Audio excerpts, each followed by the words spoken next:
All right, everyone. I've got word that our provisions are packed, our tray tables are stowed, their seat backs are in the upright and locked position, and we are ready to sail with an 90% run of The Legend of Zelda Phantom Hourglass from Mr. Shasta. Shasta, it's all you. Hello, everybody. Hello. Welcome to Phantom Hourglass at early o'clock. I've been up all night because you'll see why. It's because of this run. You know, it's pretty cool, right? But there's a cool new time save we found recently that I'm going to show off in this run. Hopefully, I've been grinding for the last couple of hours, especially. We'll see what happens with it. But that's my preface, I guess, for this run. Let's keep that in the back of your mind. It's gonna be hype. But yeah, first time being RPG Land break. Very excited about this run.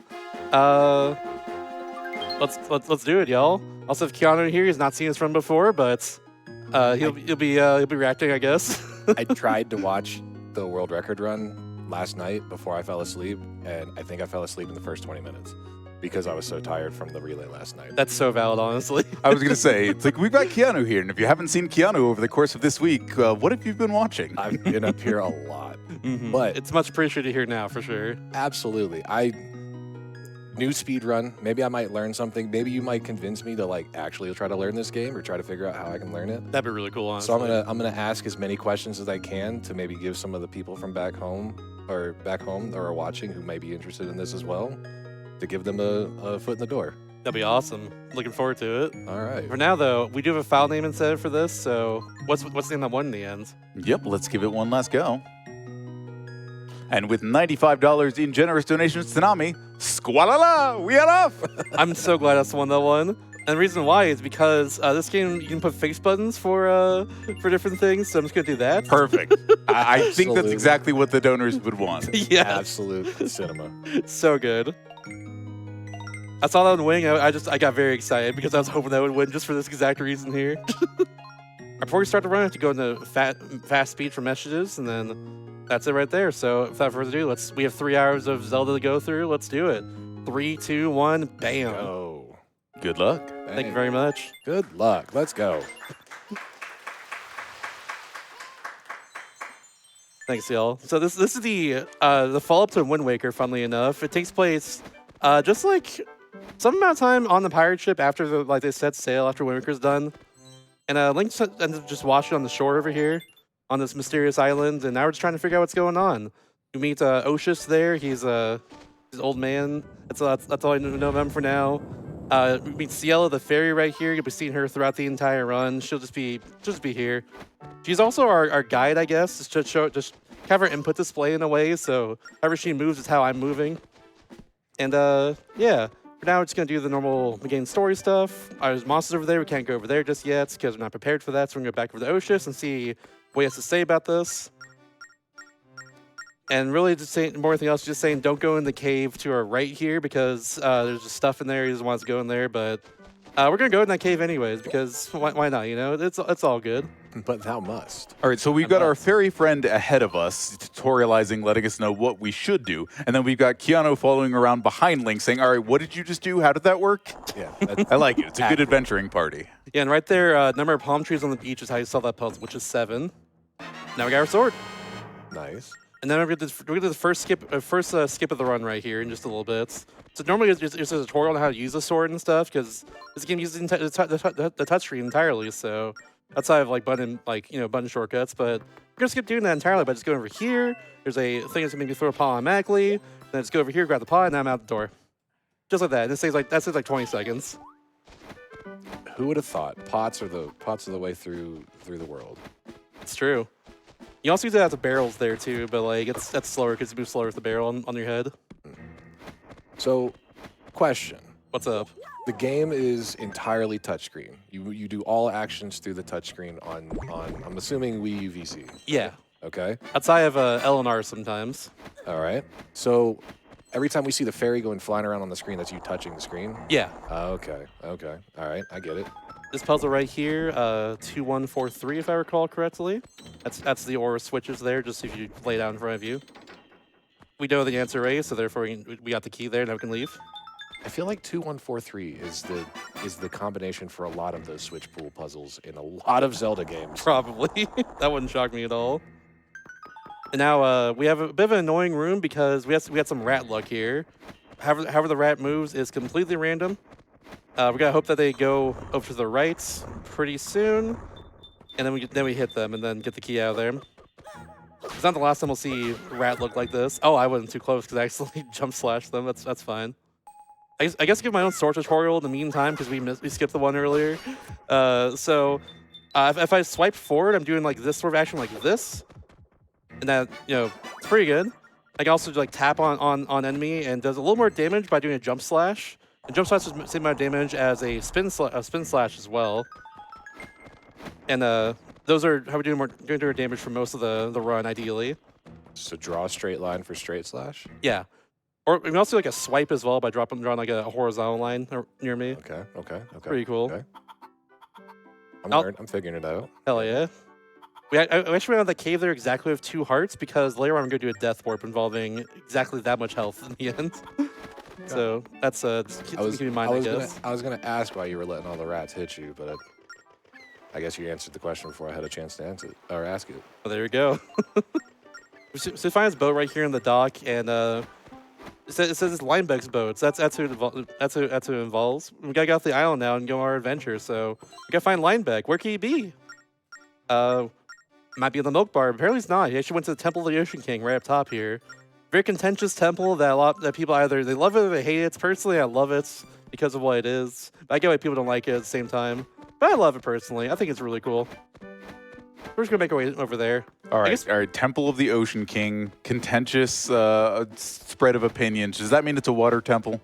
100%. It has to be. It involves. It's called the Temple of the Ocean King. I guess. Right. It seemed like a slam dunk.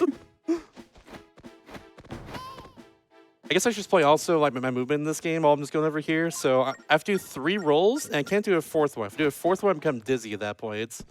Sometimes I can cancel my dizziness into certain loan zones, like the beginning of Temple of the Ocean King right here. It's one example of that. I can roll 4 times. I won't be dizzy as soon as I get through the door. But that's what I'm doing throughout the entire run. So like, do 1, 2, 3, wait like a second or so, then do it over and over again. Allows me to move pretty optimally throughout the entire game. I can also cancel my 4th roll on switches or like doors that have like I have a small key to unlock, which you'll see in this temple layer. I do that a few times. There's Linebeck right there. He's currently trapped between 2 sets of spikes.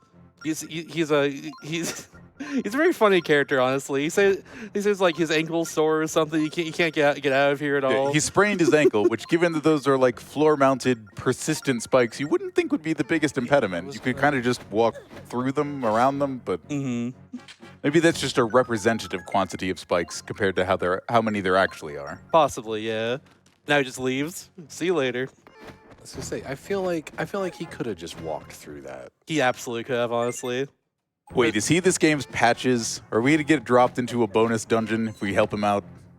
I wish. That'd be pretty cool. Souls fans, everyone watch out. I think Linebeck might not have our best interest at heart. Yeah, so during Temple of the Ocean King, right now, before I get the titular fan Hourglass later, I feel I'm getting hurt while going through the regular floors. On these purple floors, they're called safe zones. I don't get hurt on those, essentially. So right now, I'm getting basically down to 1/4 of hearts, so I can go up here, get what I need, the C charts, and then we'll death warp out of here, which doesn't save a whole lot of time, but it saves enough to really justify it, especially early on. Early on, this run's kind of cool in the fact that like the further we go on, the more like broken it gets and more fun it gets. I got a heart accident while I was messing around. Okay, well, we'll go out the normal way. That was silly. Whatever. It would skip its cutscene right here. It's not a long cutscene, but it's chill. That's a funny start though. Whatever. It's all good. It's that 6 a.m. energy coming in right there, I guess. Exactly. It's that whenever it is energy. Don't worry about it. Yeah. But what I would like people to know and let them know that we're very grateful for at this time of day is that we're already at $400 out of the $1,000 we're looking for to add the Glitch exhibition, thanks to donations like $25 from Triplix with simple message of less than 3 and $15 from Danky Kang with no comment, but all of the generosity in the world with your donations to Nami. Thank you so much. Thank you. This charity means a lot to me personally. I've been struggling with mental health for a while, so thank you very much for donating on me. Now Osh is out here at the at the dock. And now Lineback's here. He's basically convincing Lineback, hey, you should probably take him along here. We kind of have a quest to go on. We got to figure out what's up with this right here on the map. Ooh, a symbol. What's that about? Ooh. Also, what if you sprain your ankle again? Yeah, exactly. Who's gonna take care of you at that point? Come on. Yeah, now we're going to the Alavember essentially, and we're gonna meet of Astrid there, the fortune teller. So that's what we're doing for now. About to set sail on the sea for the first time. This game's sailing is very funny, especially in the speedrun. I mean, it can't be as bad as Wind Waker's, right? I'd say it's better than Waker's for one reason, because you don't jump as often in Wind Waker, but here we're gonna spam the jump button throughout the entirety of our sailing, because funnily enough, it saves about 5 frames at full speed to just spam jump like this compared to just sailing normally. So you're just gonna see us throughout the entire every time we sail in the game. I mean, Look, you may be worried, but this is actually what boats do when they're excited. So It's please, true. just this is totally normal. No one worry. Ooh, Alavember, that sounds exciting. Ooh. I mean, at least it's not as obnoxious as the sound of the sail pumping. That's true. That was, Like the pwings in Wind Waker HD. yeah, Go the pwing. yes. Yeah, here we are, Alavember. As you can see, there's a volcano here. So fire temple. Fire temple, yeah. That is actually the first temple we're going to. Awesome. Takes a little time to say yes there instead of no. Otherwise, he has a bit of slow dialogue and just kind of pauses for a sec. So normally you're supposed to go to Astrid immediately, but we just know where to go already. So we're gonna go straight over here to the side of the island and meet up with her assistant named KO. Now, funnily enough, KO is he's perished in his travels, as you can see right here. And it's kind of messed up. His name is KO when he's, a ghost, no longer alive. Pretty messed up. Why'd they do that? Come on, developer. Ghost. But yeah, you meet up with him. He tells you how to actually get to where Astrid is in the first place. There's like a puzzle inside of her house, and he's the one who tells you the solution. You have to find all 3 torches on the islands and touch on the map that's outside of her little chamber there. That's how you get inside there. Oops. You could tell what time of the day it is as we're doing this run because I saw the touchscreen indicator pop up as part of his message. I'm like, oh no, she's trapped on the touchscreen. Quick, tap quickly, Justa. We have to free her. Oh no! Ah! Yeah, first fight of the run right here, basically. So we got 6 Autorots we gotta take care of. So we're just gonna go over here. I missed that one. Dang. Let's do a couple of jump slashes, but a couple of spin slashes, and we're good. Just like that. I don't know that I feel great about that because none of them even tried to attack us. As far as we could tell, they were just little guys. They're just chilling. Just Yeah, right? hanging out. This is a DS skin, by the way. There's a few moments where I had to blow into the microphone. So that's pretty cool. With apologies and thanks to our audio tech. Yeah. I didn't think about that. Yeah, there's a few spots, especially early on, where you're just like, they just tell you, hey, DS game, I got blown into the mic to actually solve this puzzle here. And we got to do that a lot in Fire Temple especially, because there's actually a bunch of candles that are lit up there, and we have to unlight them or, extinguish them to actually get through the temple. We're blowing out candles again. I like it. Now it's just a bunch of exposition here. If you have any donations to read now, or anything to say, now's the perfect time, I would say. Yeah, of course. Well, hey, someone who was looking to help us with a puzzle a little earlier, Palomar 6 sent in $2143, $21.43, saying it's the order of the switches in the mountain passage. Hope you're prepared for 24513 later. Hey, somebody will do it. Neo I hope Bari someone sending in does $75 to Nami. Good morning, RPG Limit Break. Woo!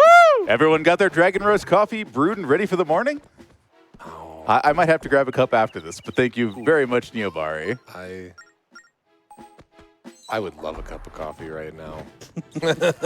No open beverages in the stream. I know, that's the problem. Although if it's sealed, you're fine. I already have a nice cup of glass, Cup of glass? Or- Excuse me? I Yummy. can't talk. I have a nice bottle of cold water here. Okay, good. I was worried for you. These Tetrites being so mean. Don't destroy me, please. Oh no. I gotta be really careful here actually, because they can just jump off screen and get me. Okay, we're good. That should be fine. All right. All right, cool. Blow out your candle. Yeah, blow out the candle. If I swing my sword there and hit something, I can act out a little faster. That's why I do that there. Small animation candle, I guess. Mm-hmm. Thankfully, okay, so here, Fire Temple is also a very easy place to die in, and thankfully there's a lot of hearts you can get just from all these different pots around here. So I'm gonna get as much as I can right now, considering 1, marathon run, 2, I got hurt more than I expected to earlier. So yeah, gotta be careful. Can't be too careful in a situation like this for sure. All right, so newbie question. Mm-hmm. What is the skill floor, essentially, for a run like this? Like, me being a complete newbie and not having any idea what we're doing, how hard would it be for somebody like me to pick up this game and start learning it? I think, honestly, the first, like, half of the run, like, is pretty simple for the most part. It's a lot of just going from point to point B and memorizing where to go. Later on, especially, it gets a lot more broken, and at that point, it gets a lot harder for sure. But I think you can honestly get away with not doing any of the glitches in this game and still get like sub 4 hours after a while. For record, my current world record is a 304 at the moment. So I'd say the skill floor is not too bad for sure. It's just a matter of how comfortable you are at the game and same with everything else. So you can get away with a run without those glitches. But if you want to see what the run has to offer, we definitely need to add those glitches. Oh, yeah. We're just about at $450 out of the $1,000 tsunami that we're looking for to get that exhibition added. Let's do it, y'all. What a segue. That's a great segue. That was a segue. T3's really good at doing that. I've seen their Hopping show before. They're really good at doing that. Look, Man, it's just the pattern-seeking brain. People set me up, and I'm like, I can work with that. But now I have the boomerang here, which actually goes along with us if we draw a line. In my case, I'll hold on the L button to pull the boomerang and then just draw a line, and it goes wherever the line goes, which is so cool. Now also come back to us as soon as the line is over, which is important information for later. But we'll talk about that when it's more relevant for sure. Now though, we can just use it to stun these bubbles here. I think they're called bubbles. I want to say the floating skull thing. You'll see them a lot throughout the game. Trying to remember all the names of enemies in the Legend of Zelda games has always been counterintuitive, I think. I try to remember all the enemies I can for like all the games that I run. Just 'cause it makes it more interesting, like for commentary personally. But it's hard for sure. Especially while you're also busy playing the game and like remembering, okay, is this the original version? Is this the enhanced version that might have a different name? You know, Stalfos Knight versus other versions, and yeah, it's a long history. You have to remember which timeline we're in, of course, because there's always time for Zelda timeline discourse in any Zelda speedrun. Oh, got it. Nice. Nice. Well, that was a nice little trick. Thank you. Shout out to Hourglass for finding that in her IL of this Fire Temple here. Just a lot of the more advanced strats I do throughout the run, like we're honestly kind of copied from a lot of her IL. So yeah, shout out to her for that. That's one of them there. The rat comes out of either one of those sides. It's just random, so I have to react. Genuinely not the kind of game you'd think there'd be ILs for. That's really cool to hear. Yeah, shout out to the fact that this game's on Wii Virtual Console, which allows for, they call it a restore point in this case. You can just kind of save wherever you want to, and then just come back whenever you want to. So it actually makes ILs think it's actually possible for this game. Yeah, I saw the puzzle right there, and I'm just gonna run away from the small key I got, and then just get right here. That seems convenient. It's so cool. The boomerang is really cool in this game. Oh, I think honestly, and like I'm echoing something that actually Palmer did earlier, as one said about this game, but the items in Hourglass are some of the best in the entire Zelda series because they're just used in such creative and fun ways all throughout. That was a perfect fight. Nice. Very nice. Yeah, those keys move completely randomly, so I just kind of I just draw a line, hope that the boomerang hits them. That's what I do there. And just a reminder, that's the keys, not the keys. The keys move the way we want them to as long as they're on the boomerang. Yes. Yeah. But the keys move however they want. Exactly. I can definitely see like the amount of skill that is required to do some of these boomerang throws.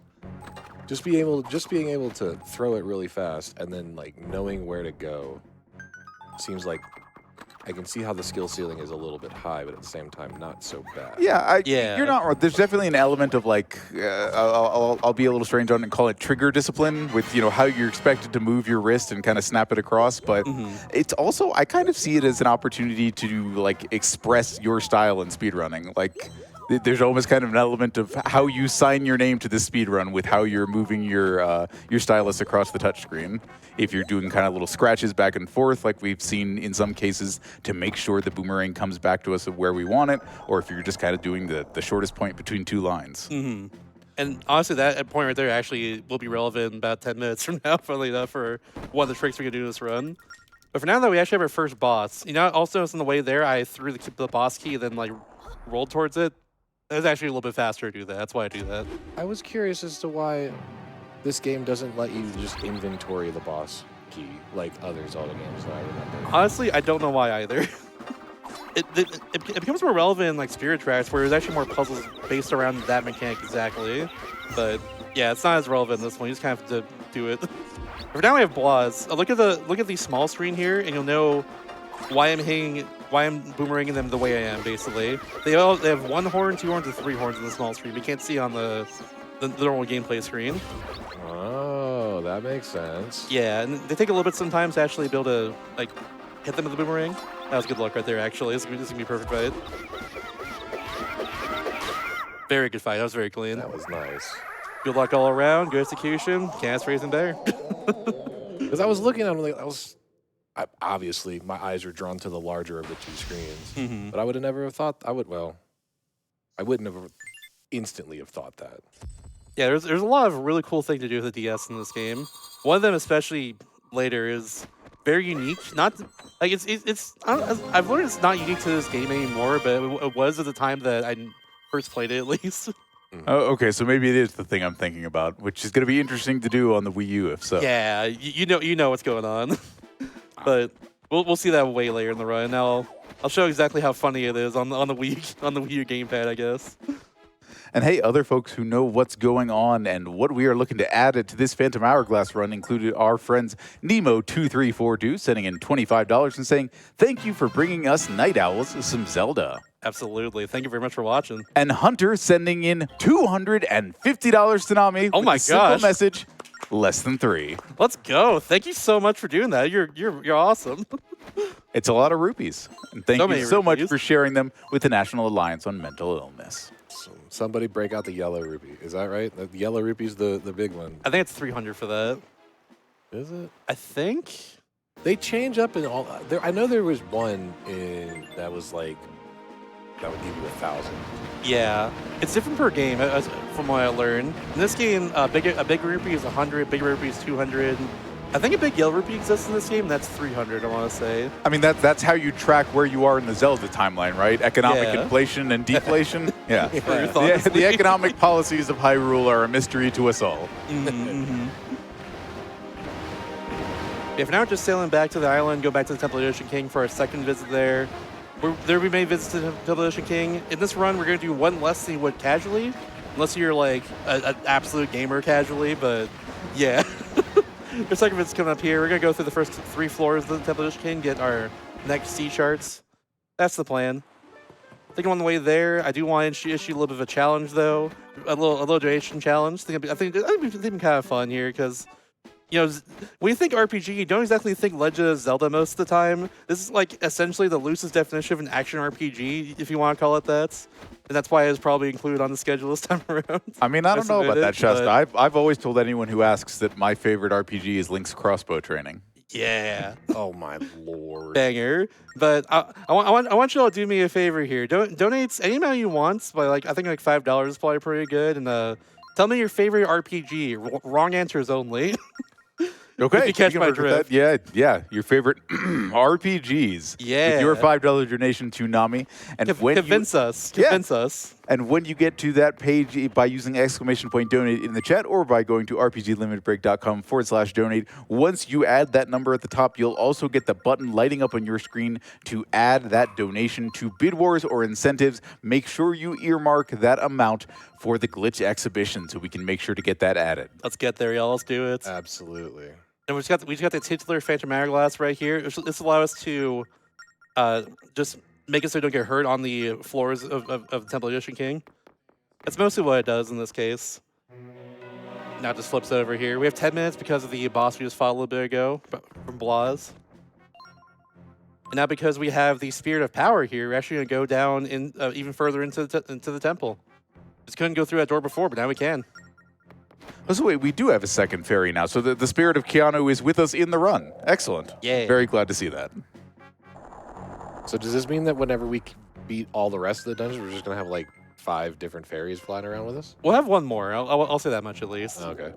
There's one part of the game where things kind of change up on us, and you'll see when we get there. But for now, we have these phantoms here. They're big, they move slowly, and we can kind of exploit their movement patterns a little bit, which is pretty good, as long as I move quickly through this section here. So this section of the game is actually built for speedrunners because it's timed. It is timed, yes, which I think casually when I ask people like when they played this game, like this is kind of the least favorite because of the fact it's timed. Adds a little bit of pressure and all that stuff, but personally I never mind it, even as a kid. I was going to say, as someone who speedruns the likes of the Wario Land games, especially Wario Land 4, where your exit from every level is closely timed, this is old hat for you. Mm-hmm. In every section I gotta hurry up! Just like Wario Land 4. Wait for you. There we go. They actually noticed me. Okay, well that's gonna. I was gonna try and death warp out back at the beginning of this area, but they just didn't notice me, so I'm just gonna just run through normally, I guess. Sure, why not? Actually, let's just do this. Get over here. All right. Let's make it a little easier. I didn't get to show a death warp earlier. After all, we'll show this one.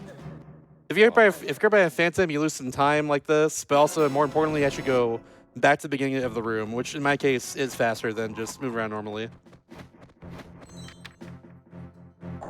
Now in this next room, we have a trick you'll see 3 times in the run because we go through these first couple floors a few times. So what we're going to do is we're going to see his phantom right here. He's blocking a switch, as you can see. Get this wall. There we go. Now he's going to go over to the right side of the wall like it hits.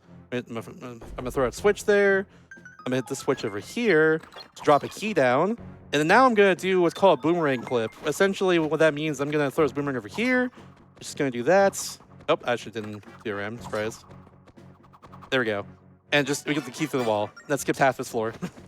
I mean, You'll see that 3 times throughout this entire run here.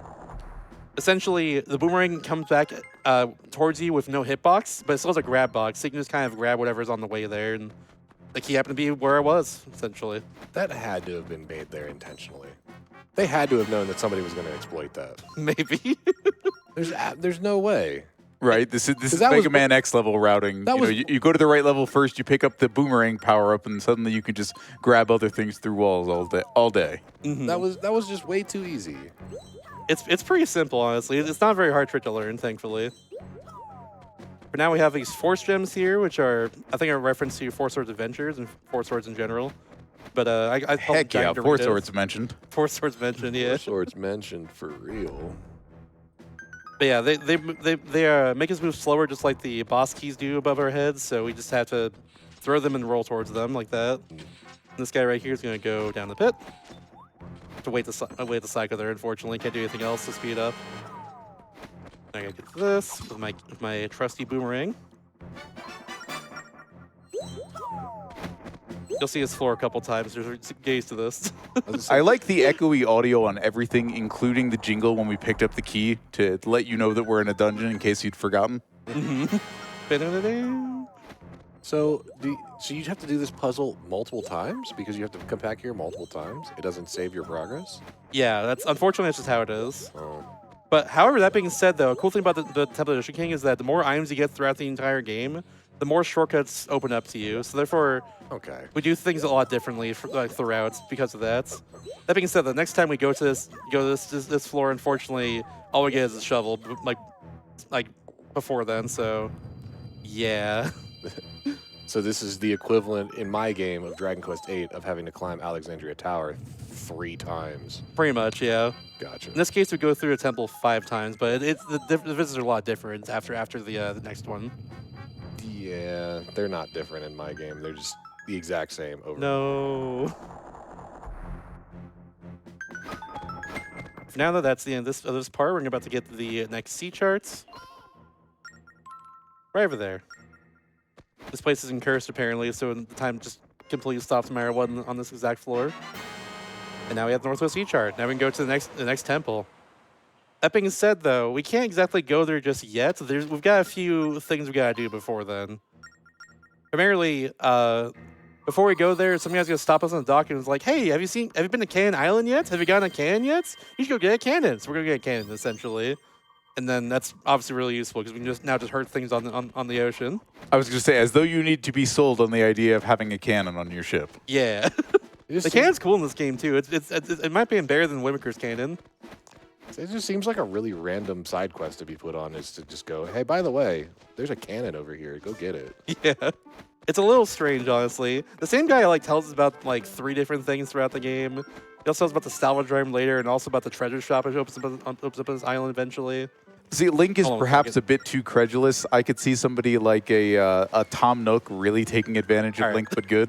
Hey, would you like this cannon? It only costs 30,000 bells. Had to blow into the microphone there for a second to blow up the dust on that sea chart. Now we know there is a little crest on this island, so it's important we have to go there. However, if we go there now, we get stopped by a cyclone. So we have to figure out what's up with that, you know? Like, we're supposed to go north here to go right directly to the temple, but we can't do that yet.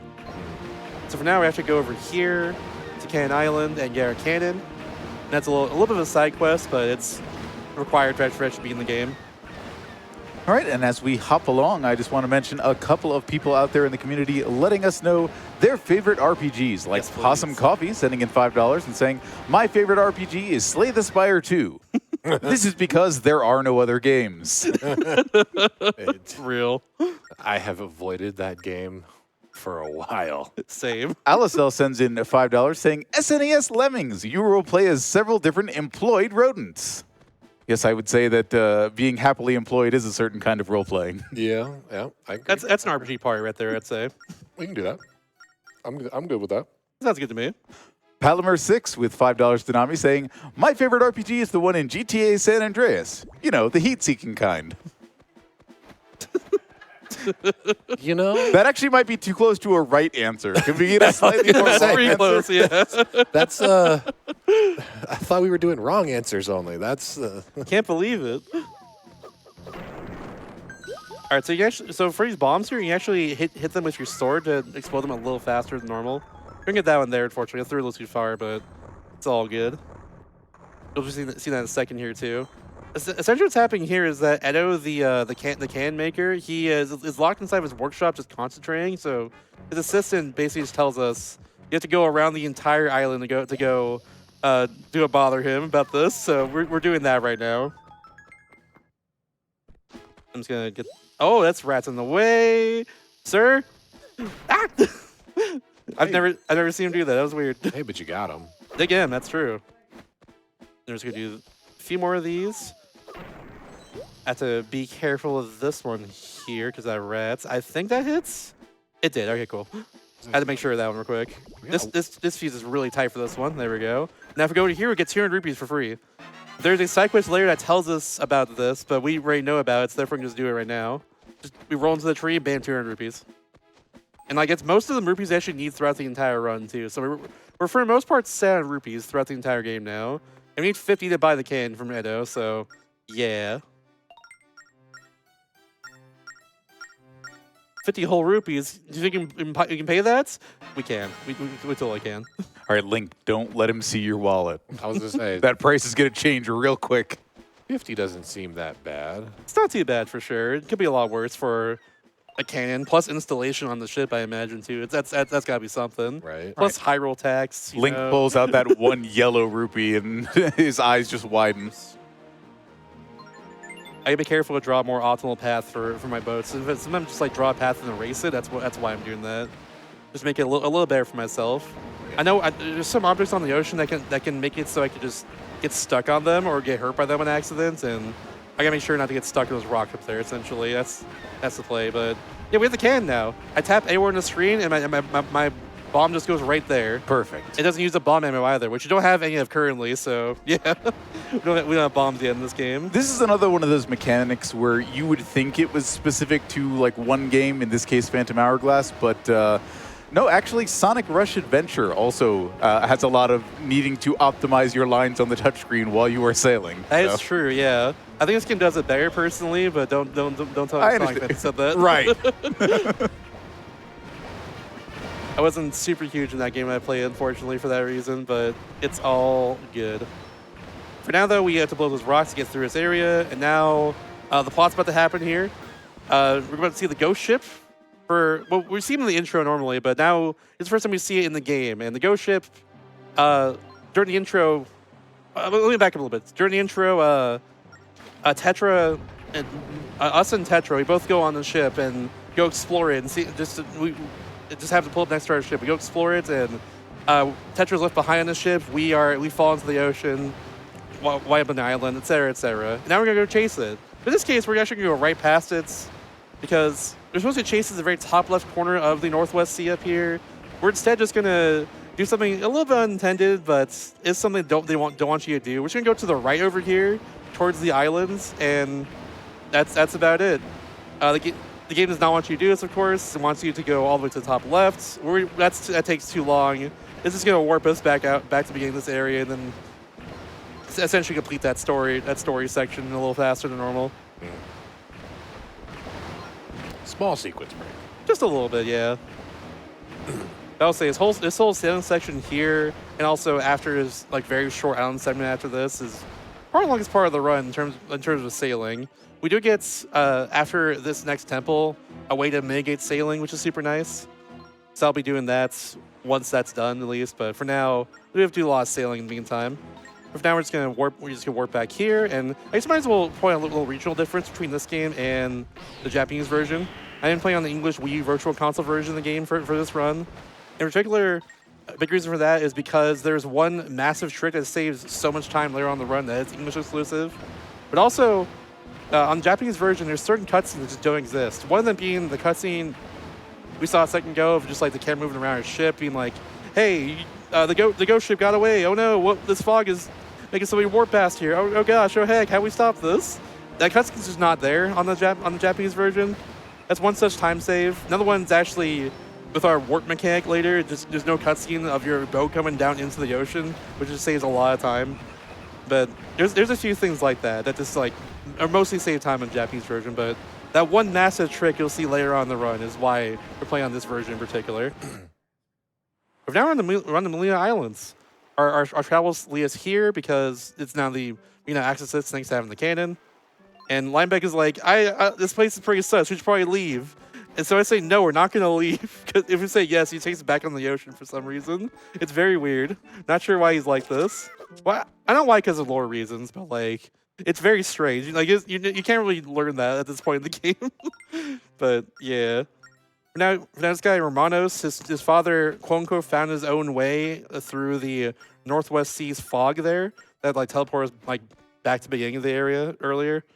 So we gotta go figure that out. We gotta go find the path that his dad sailed through that fog and use that to get through the fog ourselves. And the way to do that is to go inside of here. Nice hard drop. Love to see it. Don't go in that cave, but I want to. I love this cave. Just gonna go do that right now. It's gonna spawn right here. Then it's gonna immediately stun it like this. He also guaranteed drops me a 20 rupee. A nice big red rupee, so regular sized rupee. It'd be wild if it dropped me 200 rupees out of nowhere. But I do need a good amount, a decent amount of rupees for one thing later, which varies in price. Though we do have a trick to make it so I actually get the lowest price every time, but yeah, we'll touch on that when we get there later. But you know what doesn't vary in price? That $1,000 incentive goal to add the glitch exhibition. True. Currently at $466 out of the 1,000 we're looking for. Remember that this estimate says 315, but Shasta's PB is like a 306, I think you said earlier? 304. 304. So you have less time than I way. said you did. Get those donations into Nami as soon as you are able. Thank you very much. We just got the shovel right there. The shovel it's useful for digging to the ground if you didn't know. Shovels are pretty good for that, I'd say. But in the case of this game, yeah, we need to dig in the ground a few times, and we also just need that in general to advance the flag in order to move on, so yeah. That's what we're doing here. And now we actually have the longest sailing section of the entire run right here. So I think it's the longest at least, but Yeah, so we're gonna go to Northwest Sea, and we have to sail a certain path throughout the Northwest Sea in order to not get destroyed by the fog. So, yeah, I'll be drawing that path as optimally as I can and not to lose as much time as possible. But otherwise, I'm just gonna be jumping with the boat the whole time because that is faster to do so. For anyone who's just joining in, is curious why I'm doing this the whole time. No, So- like I mentioned at the beginning of the run, this is what a boat does in its natural habitat. This It's boat true. is excited. Do not worry about it. The real plot- AC is on. It's listening to its favorite music. The real plot of the game is that Ganondorf took all the water in Hyrule in place of spring water. I get it. Sure. Yeah, I'm gonna draw this optimal path right here in like 5 seconds. Once we get there, it's something like this. I'm gonna do it one more time, actually. That's looking better than me. Okay, I thought I was gonna hit one of the rocks up there. As Zap Brannigan would say, now that's a route with some chest hair on it. Yeah, if there's anything to read right now, we have about 2 minutes or so of me just jumping right here. You got it. We've got plenty of donations to shout out. Heck yeah. We've got an anonymous donation from a fellow citizen of the islands with $10, but no close. donation comment. Thank you so much. Big Daryl 1986 sends in $25 to Nami. I'm donating $25 to save Keanu's circle pad. Wait, that's still not a thing? Well, in this case, let's put that towards the Glitz exhibition. $10 in from Mr. Benjamin. Happy birthday, Mr. Shaitan. Make a wish when you blow out your candles. Oh yeah, that's the question that I was gonna ask. Go on. So the Wii U has a microphone, a little microphone hole that you have to blow into to blow out the candles. Yeah. Could you theoretically just like rub your thumb over the hole to make that noise? So what you could do as well is you can also just tap the microphone hole itself, and it'll actually register a sound there. Would that work to blow out a candle or no? It could, possibly. Huh. I think it could, honestly. Because I remember having a microphone. I forget what game I was playing, but it had the same thing where you had to do something with the microphone, and I just would put my thumb over it and swish back and forth. Yeah, basically anything that sends audio input to the microphone should work. It's just a matter of how consistent and what you're used to. Yeah. For one part of the run in particular later, we used to actually just tap the microphone a bunch to make it more consistent for something we needed. But So now we don't do that anymore. We have a different setup now that's way more consistent. speaking of what you're used to and what you're looking forward to more of, I'm used to getting in these very silly ideas about RPGs from Oh, our yes, please. viewers. So, yeah, as a reminder, we have a $5 train going to tell us about your favorite RPG, wrong answers preferred. Neobar is sending in $5. Favorite RPG? It's got to be Give Me Toilet Paper. I mean, you play as a toilet paper role, so it's a role-playing game. I can't argue with that one. That's so true. But again, I thought we were doing wrong answers only. These are all correct. Tifa That's also Latafolia true. with $5 to Nami. My favorite RPG is the Thermian RPG from Warframe. Less than 3. Thank you so much. Possum Coffee with $5. My favorite RPG is Blitzball. I mean, it's in Final Fantasy, so it must be an RPG. No, we don't want. I had so much. No, Blitzball bad. We've also got $10 from Possum Coffee coming in during that sailing section that simply says boing, boing, boing. Very good, very good. Now we're on the Isle of Gus. Oh my goodness, we're on a weird cycle right now because we got hurt by an enemy immediately when we went up that staircase earlier. So we're kind of thrown off a little bit because of that, but it should be okay still. Yeah, we're through most of it. Let's just go over that gap now with the wind blowing on us. And now apparently the wind mechanic is like not really a thing anymore after that first turn, for the most part. And free health right there. Yep. I know where like all the health is in this run because I just play this game so much. That's one such example right there, I guess. Oh, that's right. There's one right here too. Actually, we have to wait here 1 second, and there we go.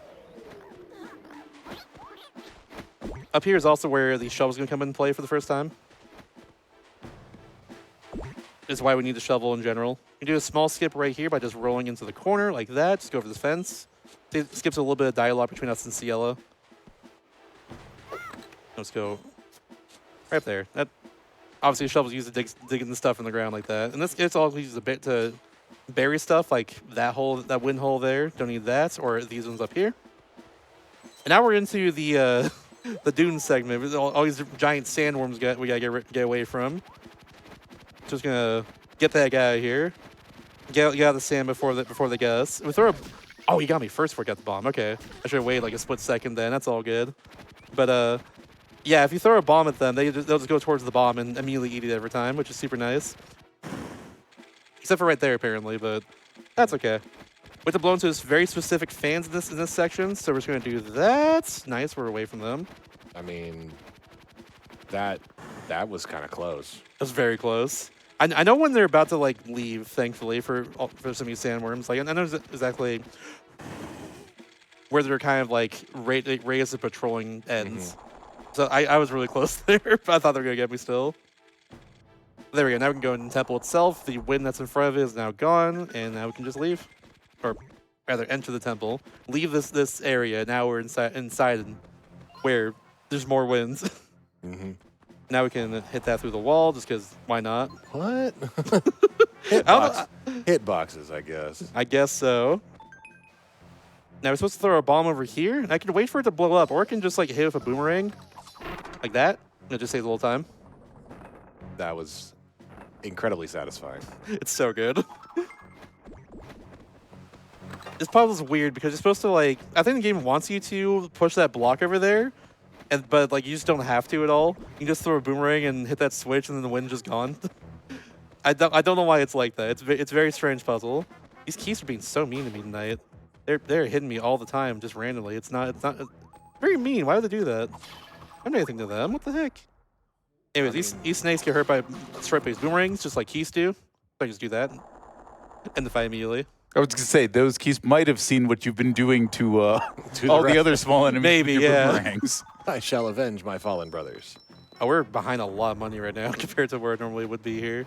A lot of the money of this run does come from like random enemy drops, and also like that 200 rupee tree we got earlier. But random enemy drops, enemies randomly drop like a green rupee, a heart, a blue rupee, or like a red rupee. And red rupee is 20, red compared to the blue rupee, which is 5. So I ideally want the 20, of course. It's not a huge deal, especially because I do have enough money to get something later, but that something varies in price, and it can be either $200 or 200 rupees or 300 rupees. So we'll see what happens with that later. For now that we've introduced these chews here that are inside of rocks, I think they're just literally called rock chews. that wouldn't shock me, honestly. But I have to throw a bomb at them in order to explode them. Guess which dungeon I'm getting in this dungeon. But yeah. Gotta block that wind right here, then go up and around. I think that has like a not like a treasure, but like probably some rupees up there, I think, in that chest. Yeah, more sandworms gotta deal with. I have to now switch to my shovel. That's actually another cool thing here that's is a really cool thing about this run that I love a lot, is the fact that we can switch between items now. Now we have a shovel, of course, and we can kind of just do that on the fly while we're still moving, which is really fun. Generally, so much fun. That's one of my favorite parts of this speedrun, honestly. You can't do that in Spirit Tracks, which is a bit unfortunate. In that game, if you pull up the item menu, everything just pauses. But in this game, you can just do it while you're moving, and it just makes things so satisfying to do it correctly.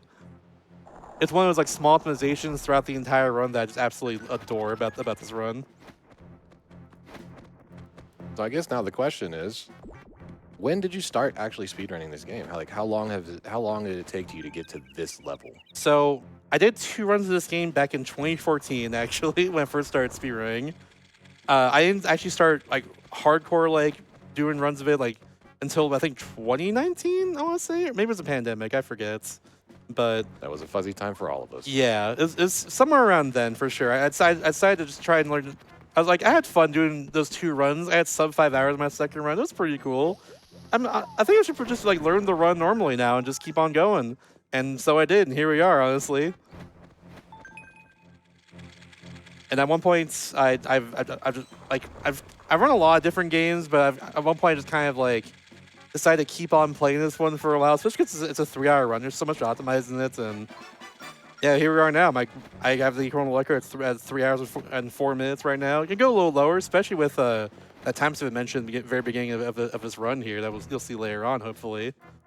But How a little bit yeah. lower are we talking? Is a sub 3 hours potentially in the cards? I don't think so currently, unfortunately. I think, honestly, if that time save, maybe a 301 is possible now. I think 302 is extent before, but I think 301's probably possible if, like, really good luck, really good execution. There's, like, small little bits of luck throughout this entire run that do add up over time. That was close. Nice. But, like, and then, like, that does affect things a lot throughout the entire game, unfortunately. Makes it hard for me to actually get like like just get the time that I want. But I think like feasibly like a 302 is probably possible. I'd say 303 I think I can definitely get if I just like start doing more runs, especially if that time to mention. But yeah, it's just hard to get that for sure. Also, we got the bombs, by the way. We can just throw bombs whenever now. It's really cool. Bombs are very broken in this game because they just do so much damage. You'll see that especially on the boss come up here, but yeah, they're really good. I don't think you need to say bombs are really OP in this game. I think every single Legend of Zelda game, bombs are just OP. That's very true, actually. Oh, I have to wait here. I messed this one up. But you know who else is pretty OP? It's Mr. Underscore Shasta. So what I'd like to challenge you to do, once you're done telling us about your favorite RPGs, is send in either $3, $3.01, or $3.02 with the time you think that Mr. Shasta will get to and your words of encouragement for this run. And when you're putting in those donations, don't forget, as soon as you enter the number of the amount you'd like to donate at rpglimitbreak.com/donate, you'll get a button that lights up near the bottom of your screen that says add another incentive, and then you can put that $3 or $5 if you'd like to tell us about RPGs, and make sure you add that to the Phantom Hourglass Glitch Exhibition, currently at $471 out of 1,000. So you're almost halfway there, but Mr. Shasta's only a little bit less than halfway through this run, so you got to keep pace, chat. We gotta get there, y'all. Be sure to add the incentive. It's very important for sure. What's also important is doing this boss fight correctly here. This is Cyclock. He's above us right now on the other screen. So we're just gonna go up here. This part's pretty consistent. We can sometimes become invincible, but thankfully we didn't get that there. So these bombs are doing like most of his health right now, but after 6 of them, I just have to run away now. And thankfully there's just some bomb drops over here. That's random which one this goes to. It's on the right this time. We got him again. All right, cool. Perfect fights. He cannot give us, he cannot troll us. He can, like I said, become invincible sometimes, and just like I have to deal with that at that point. But we were good. Perfect fight. We take those. That was really fast. Hell yeah. Really, really fast. Thank you very much. You can also like stop sometimes before he goes to one of those like cyclones on the ground there, and just like throw his own cyclones down, and that also wastes some time too. There's a lot of things he can do, but thankfully if I do that like pretty quickly like that, I have to worry about that. Yeah, and we're going back to our ship, and we're going to go back to the temple. Though we have to do a fun little detour on the way over there, though. We're doing a detour to something we actually don't need to get to actually beat the game, but it just saves so much time, and also is important for that big glitch I mentioned earlier in passing. So we're going to get that real quickly. You said we have another sailing section, really? It's a very short sailing section. I do have one thing to explain during this real quickly, though. Okay. There's one bit of tech that only comes up twice in the run that is pretty cool. So there are islands to discover in this game. There's not a whole lot of them, but there are a few of them. In this Northwest Sea, there are 2 of them, and we'll be discovering both of them throughout the run. The first one's over here. This is the Uncharted Islands. It's the area where you have to draw the whale on the touchscreen. It's really, really cool, honestly. It's like kind of chart the island itself. It's really cool. But in order to discover the island optimally in a speedrun, normally there's like a 10-15 second cutscene of you being like, oh my gosh, an island, whoa, let's go sail to that island. Yeah, heck yeah. I'm gonna go a little lower actually. So to avoid that, we're just gonna do this. We're gonna discover the island up close like this. If we're close enough, we just go straight into the island and skip the cutscene. Like that, there we go. Nice. That saves like 15 seconds. So you just keep it off. You just keep it off camera the entire time because you Pretty haven't much, actually yeah. seen it. Yeah, that makes sense. Once I go up close to it, I just look at it and then bam, we're good. Got it. Object permanence in my speedrun? I don't think so. Yes, now we have a little riddle to solve. Actually, get access to the middle of the island where our beloved Cyclone Slate is. That's the name of the island we're going to get. The riddle is like, essentially it means we have to hit the tail of the whale, we have to hit the spray of the whale, and then we have to hit the fin afterwards, then the eyeball. That's how that works. So we're going to go into the spray right up here. Normally, casually, you actually draw in the whale itself. and like the actual shape of the island, just to tell you where you're going. It's really cool. One of the cool things about this game is it can be creative with so many things. They do encourage you to draw on the other screen a lot of the time. For the run itself, you'll see me drawing it for actually the third temple, the current temple. There are a few puzzles we actually have to draw on the touch screen to be able to advance through there. But that is something to encourage you throughout the entire game, just to be a little creative and like put down notes in the top screen whenever you can. Speaking of being creative, we have some very creative RPG answers from our fans out there. One second while I explain the Cyclone Slave first. You got it. No, don't give it to you. So Sounds good. this is a Cyclone King right here. He's this big frog. He's beautiful. Look at him. Got a nice stash to him. That is a glorious mustache. It's so good. But yeah, so essentially his whole deal is he's giving the Cyclone Slate. Obviously, Cyclone Slates. If you've seen occasionally there's like frogs pop in the ocean. Whenever you've sailed throughout this game, if you have those frogs in your cans now, you can actually register them and sail to them whenever you want to. Now they have the Cyclone Slate, which by the way looks like a GBA cartridge. I did not realize that for way too long, but yeah. Now I can't see it. But now we're gonna go to our first frog in the Northwest Sea here. Yeah, people saw the Sheikah Slate in Breath of the Wild and thought, oh, that's really clever. No, they've been doing that a long time. They've been doing it for quite a while, honestly. But we're gonna go to the first frog up here and go hit them with our cannon, and they're gonna save and quit back and then go towards the Temple of King at that point. So if there's anything to say, now's perfect time. Perfect. Flo284 sends in $5 to Nami. My favorite RPG is Deadlock, where 12 people want to be the main character and no one is actually the main character. Oh, no, Flo, not like this. Lady Ariana sends in $5 with some words my eyes did not want to see this morning. My favorite RPG is Final Fantasy. Oh, it no. becomes a turn-based strategy every time you change Alf's direction from left to right. There we go. And then a wrong answer by virtue of following the prompt about favorite RPGs is High Spirit sending in $5 to Nami. My favorite RPG is Lunar Dragon Song, the best Lunar game released on the DS. Look at that. We got a right answer and a wrong answer at the same time. Fantastic. Oh my! I have to play the game eventually. That's the worst. Oh no! Yes, someone who would know very much about the DS, Mr. Shasta, with the DS Destruction Project, playing every DS game released in North America. How many pet simulators are you up to now, Shasta? So there are 32 games just called Pets, PTZ, all published by Ubisoft on the DS. Published by, but if you Published know, by. the story behind those is at some point they basically just started renaming other games as pets in the North America region. Same with the Imagine series, which there are 36 of published by Ubisoft in I believe North it. America. They're the Evil. worst. Ubisoft is the villain of my DS projects. There's like 200 games published with them, and a lot of them aren't good. Perfect. The final boss of the DS Destruction They really Project. are. That just sounds terrible. That just What does? All those games? 32 Pets games? Yeah.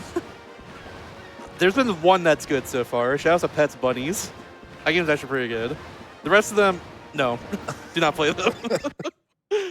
See, where else are you going to learn that information aside from Shasta's Exactly. chat and RPG I wouldn't Limited? have learned it for sure. That's what we're here for, to tell you about Pets Bunnies. We're here to tell you about and Phantom DS, Hourglass, how cool I guess. it is. Yeah. Yeah. One of the plushes on my couch here is actually Mr. Mew from The World Ends With You, my favorite game of all time, which is also a DS game.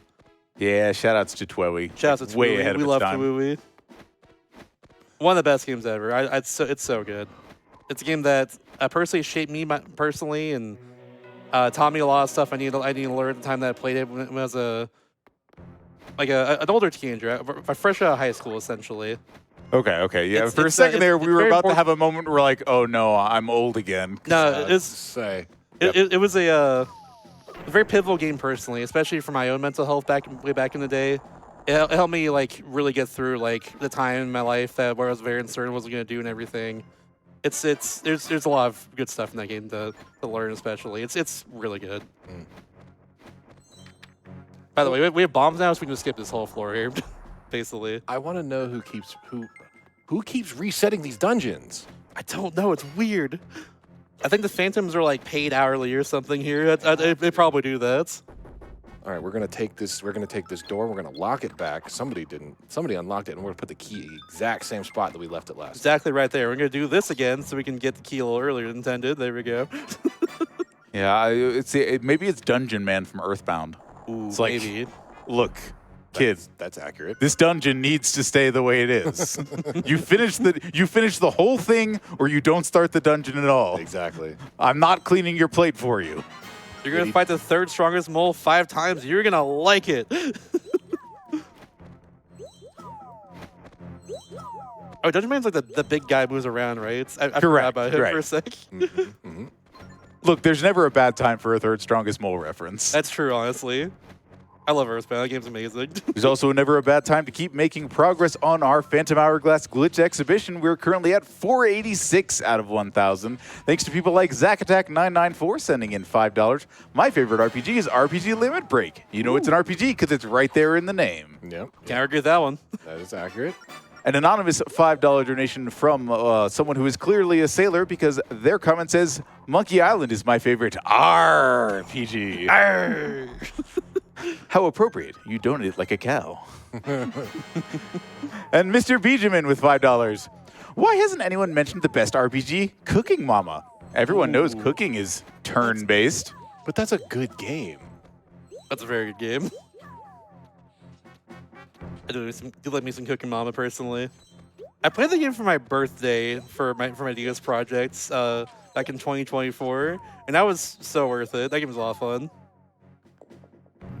I was like, screw the order. Let's just play this one now. It's my birthday. I can do whatever I want. it was so worth it. Accurate. Last year I played Drawn to Life for my birthday, and Drawn to Life is still one of my favorite games of all time. I love that game so much. Incredibly special game. The ending slays me every time. I am a mess after that ending every time. It's if you know, you know. But now we've made it through the first 3 floors. Let's go. Hooray. Love that. Now we're on to new stuff in this temple. Yes. Nice. Amazing. Hey, look, another fairy. Hey, look at that. And now we can go through the Door of Wisdom and go on to floors 4 through 6. I'm about to do another boomerang clip here in a second to save a little bit more time. But first we have to use Phantom Eyes. If they see us, they start beeping at us and alert the phantoms to our location. So obviously don't want that to happen. Yeah. If we get this boomerang clip first try, by the way, we're on a very good cycle to actually get through this area. But this one's a little tricky. You have to go all the way over here and all the way down here. Got it. Actually, cool. All right. That's good. Nice. That's a lot harder than made it look, honestly. Good. Just going to run past you. I do want this fan to actually notice us here, because if I do it correctly, we can make a nice cycle through this area. So if I can get through here. Nice. We avoid that Famine there. That's really good. That's a very hard time to get. If that Famine noticed us, they'd spawn another Phantom bin and waste like 10, 15 seconds. Very good. Nice. All right, and now 4th-5 is a little different. It's actually a combat floor. There are 2 arenas we have to go through here. I have to wait now. I actually missed most of the choose here. Unfortunate. That's fine. It's hard to do these boomerang lines correctly sometimes, but we got there. We got there. Gotta be fast. Every time I get to see exactly this, two doors are gonna go down, and then you can see some spice go down, and then we move on. I wonder why they were guarding that one gold pot with spikes. Didn't want us to get an extra 30 seconds. That's why. Was it? That's what it is. Yeah. It's just for some reason these gold pots have like plus 30 seconds in them. That's just a thing you can get. It's kind of cool, honestly. Would you call that a free time save? Yeah. I don't know about that. It's fine. I'll keep workshopping. All right, and now we're gonna draw we're essentially gonna solve the puzzle here early. Just gonna draw an hourglass.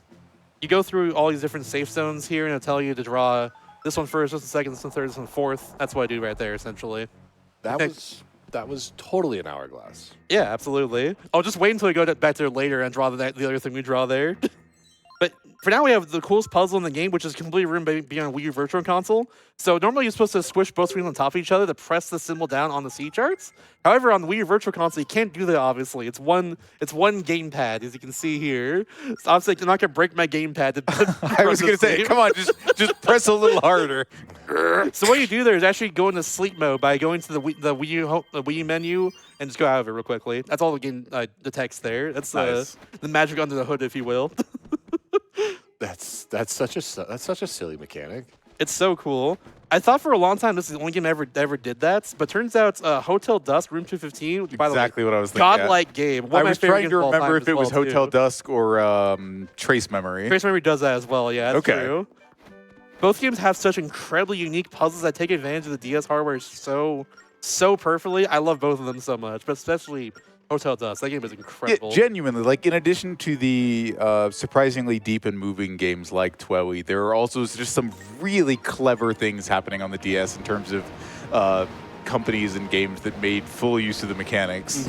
Shout out to Sing. They also came out with another Recollection, which is a it takes Trace Memory, which came out in North America, along with its sequel, which came out on the Wii, only in Europe, and and puts them on on the Switch before everyone to play. It's a full-on remake, which I'm not sure how that works for some of the puzzles in the game because I've not played it before. Still waiting to play the sequel personally at some point, but yeah, I'm curious about that. But but it's very interesting. But for now, though, I do explain one thing real quickly. I'm about to go into this room up here and hold my thumb over the microphone. Reason for that is because it suppresses the room tone of the room, which allows me to get hopefully 200 rupees for the price of the salvage arm here. Once I blow into it real quickly, let's see if this works. Hopefully that works. Please, Edo. There we go. Perfect. Nice. Very nice. That's a trick found by Pippi in the Top Hats. And thank goodness she found that because the way he did it before was just tapping the microphone on the Wii U gamepad and hoping that we got a low price, which usually works, but Shout yeah. out to Zelda enthusiast Pippi in a top hat. Big shouts. She started running this game after running Skyward Sword for so long, back in, I think, I want to say like late 2024 or so, and she's been a very awesome person to have in the community, to say the least. She also made the tracker for Phantom Hourglass Randomizer, which is part of Archipelago now. I'm excited to start playing it myself when I get back from opportunity break, funnily enough. I didn't want to ruin my muscle memory for his run, so I haven't played it yet, but yeah. I will do that at some point, probably on stream. Sounds like a lot of fun. But now we got a salvage arm, which we're just gonna do this. It's a little mini game where we just get a treasure chest from the bottom of the ocean here. There's one requirement I have to get with the salvage arm in the run, and then after that, it's used for one minor thing, but it's not for getting more treasure. But yeah, for now we're just gonna go down, get our sun key, then go over to the Malika Islands. We have, I'd say, like a good 2 minutes of anything we want to read off right now. Sure. So I want to remind people we are past 1/3 of the way through this run, and while we are almost halfway to our Zelda Glitch exhibition, Shasta's catching up with our pace pretty quickly. So here's what I'm going to recommend.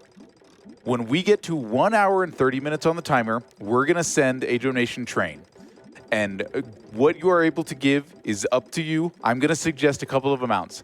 $9 or $13 for 90 minutes or 1 hour 30, and that'll help us beat out Shasta's pace and make sure we get the Glitch exhibition added to Phantom Hourglass. So you got about 25 minutes before that happens. If you want to keep telling us about your favorite wrong RPGs in the meantime, please feel free to do so. Send those in donations to Nami. We've had a lot of fun so far, and we're looking forward to more wrong answers. Please keep doing that. It's very funny. I've been enjoying that a lot so far.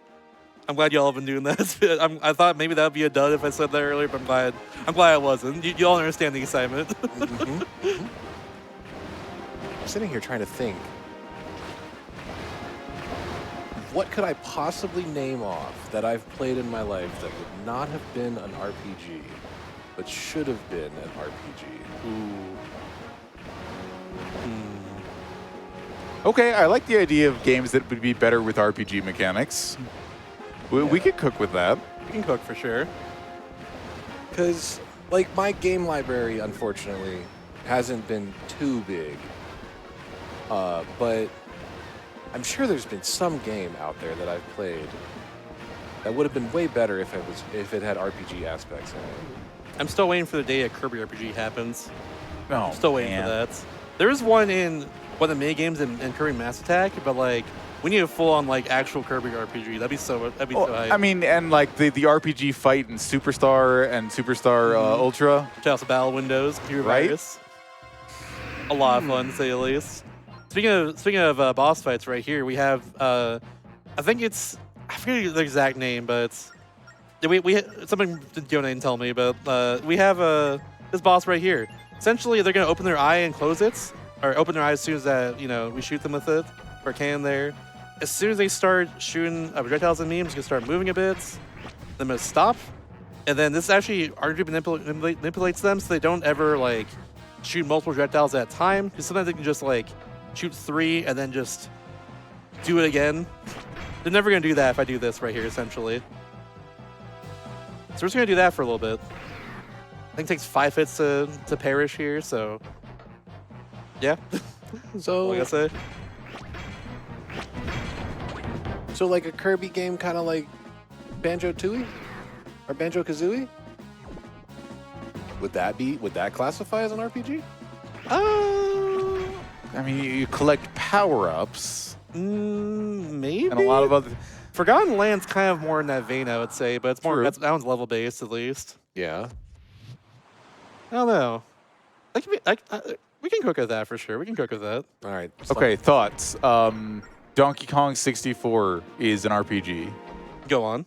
You collect a lot of items, including many power-ups. The final boss has a bunch of different phases that need a different party member to defeat it. True. What else have we got there? There's so many things to collect in order to actually gain access to the final boss. True. It might be an RPG thing. I don't have to cook it that way. The game gates your progress behind collectibles, yes. There we go. They had a pretty robust inventory system. Yep, and there's at least one party member that nobody likes. There we go. You know, I think Which Kong am I thinking of when I say that? Send it in a donation. I feel like we've checked all the boxes there. Oh, by the way, this is random, and whether I can actually do this right here. Hopefully I can. Come on, game. Be nice. For the nice people. Okay, I don't think I can this time. Yeah, so sometimes the tree there at the very bottom, like towards the edge of that cliff, just spawns like a pixel lower, and I can just kind of go through all the trees there if that happens. Didn't happen this time around, but it happened in my SGQ run of this game last year, and honestly, that's all I needed. That run was fantastic. Chat mentioning as you were trying that, tree clip is fake. It's not real. It is not real. I've never happened before ever. No one knows what that is. What are you talking about? Yeah, it's a very funny time save. It was found by someone who's just casually playing this game randomly. I think in like late 2024, I want to say. Just casually playing the game and joined the Discord, post a clip. It's like, has anyone seen this before? Just running through the trees, and we've never seen it before. Yep, as Jonathan Frakes would say, not this time. We made it up. It's complete fabrication. It's fiction. Made by Team Ryers. We've had that's now at least 2 games that a casual player has discovered some speed tech that has made runs more fun. My favorite example of that is Hinox warping, funnily enough, in Link's Awakening 2019, which is a thing where a Hinox, like the giant like ogre enemies, essentially. I didn't get the clip. That's fine. Where they essentially just like yeet you across the map, and it allows you to skip dungeons, like whole dungeons. It's really cool. That was found by someone who messing around with the game casually, just randomly yeet themselves to like the end of the dungeon out of nowhere, and now it's used in like a few of the dungeons in that run. It's just, how does someone find that casually? It's one of those things. That was found within like month 1 of that game somehow. Like finding it casually kind of seems like the only way, because who would be going for that as a way to, like, oh yeah, well, no, we're not going to death warp. We're going to fly across and not die. That's true, I guess. You put it that way. The big one that I'm reminded of is the one from Metal Gear Solid 1. Yeah, Boba Oh Skip. yeah, true. That's what I thought you were talking about when you mentioned it. Yeah, Boba Skip is a certified classic all time. Mm-hmm. That's the one that I just instantly, popped Yeah, in the but head. very cool to know that there are more. And like, I'm sure the ones that we can think of offhand, the people watching know of at least a few more that have happened in the same way. Absolutely. Yeah, for as much work as the community and dedication as the speedrunning community puts into things, like one of the most amazing things over time is that now that the general public knows what speedrunning is, if something like that happens, it's not just, hey, check out this cool glitch I found. There's that extra bit of connective tissue that says, I wonder if this would be useful to speedrunners. I should go show them. Yeah. It's one of those fun little things for sure. Sometimes all you need is just different perspective on the same sort of thing. Speaking of which, by the way, if I blow into the microphone there, that Pulse voice will just immediately get one shot with my sword. And the reason for that is actually a reference to the Famicom version of the original Legend of Zelda, where those enemies come into play, you have to blow into the microphone on the second controller in order to actually defeat them in one hit like that. It's a funny little Easter egg for that. But coming back all the way in 2007 with Phantom Hourglass. That is a very, very full circle moment. Yeah, I think they're also present in Link's Awakening, I want to say, if I recall correctly, and the same thing exists there. Use the Ocarina instead. It's very wild. Imagine if you had to blow into the microphone to play the Ocarina in Ocarina of Time. Oh gosh, I don't think you even do that in the 3DS remake. Well, for 3DS that would work, and then an N64 you just have to have bought a copy of Hey You Pikachu. True. Also, shout-outs to Hey You Pikachu, because that was a great game, too. Right? As seen at the upcoming game. Summer Games Done Quick. Oh, true, actually. Yeah. Yeah. Oh, yeah. So if you want to know how any of that's going to work, you've got something to look forward to. Absolutely. That should be interesting. Speaking of interesting things, I mean, look at this floor right here. It doesn't exist, but we can go on it. There's a path we can that the game wants us to draw through a section. I already know the path, so I know where to go here essentially, and this leads us to our dungeon item. See, I thought you were just showing us like the ultimate version of Coyote Time. Link doesn't fall until he realizes there's no floor beneath him. He just holds up a sign and is like, help! Yep. Don't look down. Whoop. Yep. The Don't sign look just down. says, yeah. Yeah. Don't look down, you can't fall. I'm just gonna get away from you. There we go. I want to destroy at least one of them there. Hopefully later on I have to go back through there. I don't get trolled by that centipede, but we'll see. It's a small time save to just like not to hurt them. Yeah, the bow and arrow actually one-hit kills the centipedes in the back, which is pretty cool. That's something a lot of people probably did not realize because doing that is really precise a lot of the time, but that is a thing. Do not troll me, thank you. We've also got a conversation going on in chat about certain games being difficult on your touchscreen and whether you're using screen protectors or not and how quickly those things can wear out your system. I will say that my first DS looks like it's been through a lot, and it's because of how much time I spent playing Ostatake Oendan. Oh, I am doing this room terribly. Okay, we're going to miss the cycle up here. That's fine. So if it's part correctly by just going John Wick and all of them there, that would... I can make this cycle up here. Not a reference I expected in my Legend of Zelda game. I stole that from Brandino. Shout out to Brandino.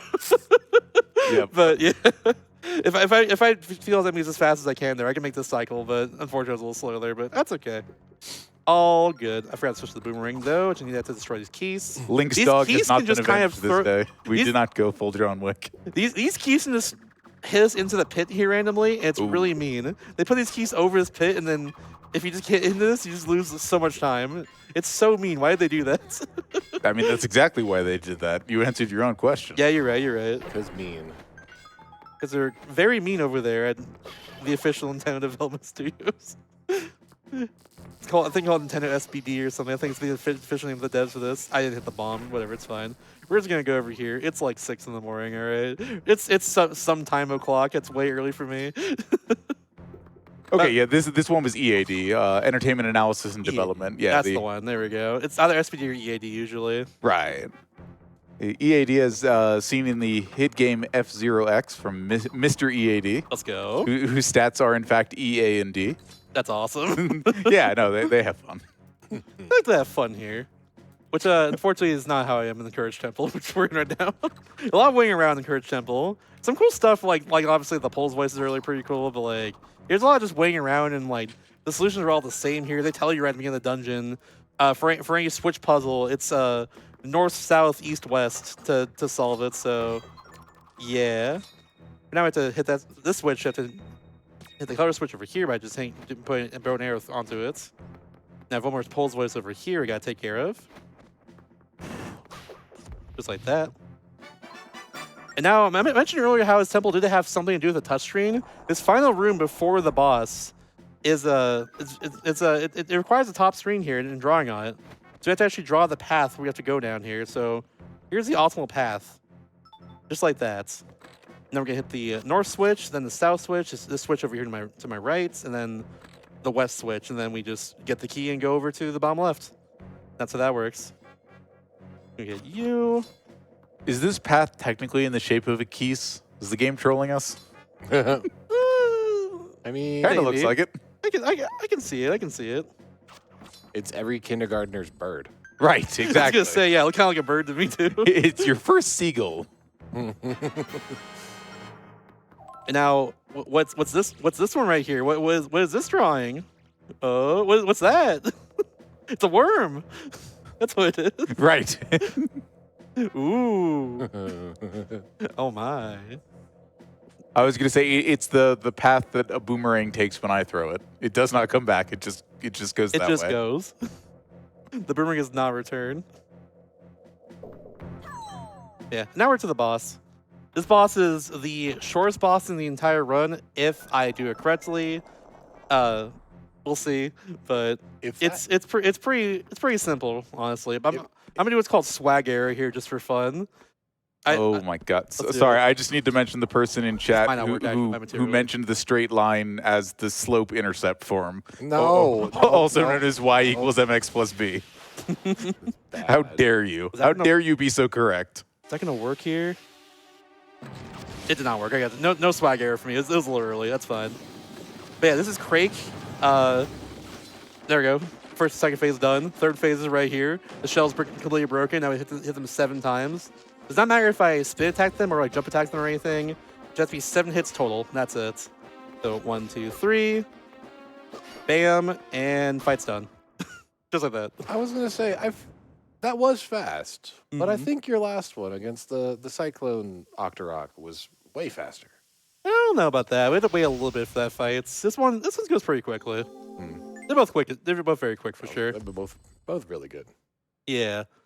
The first phase is really cool, especially because on the other screen, Craig's perspective is seen there in first person. They're just kind of like moving around really quickly. You have to like find where they are because they're invisible. But because you can just shoot an arrow at the very start of the fight every single time, it's just you just consistently hit them every time, and therefore that phase is pretty much entirely skipped. Yep. They tried to make it difficult. It honestly is if you just don't know to do that. But if you know how to do that, you're good. That's all I need. All right, and now we're gonna make it back our way back to the ship. We now have the archery minigame up here if you want to get another heart container. Or Miles now runs that, but that's not a thing we're gonna do in the run. Obviously, it's not 100%. For now, we have Osha's over here. What is he doing here? He's gonna tell us about the ghost ship and go save Tetra there. He knows a little more than you expect, or at least they expect. We know he's someone who's very important. So look at his design. I mean, come on.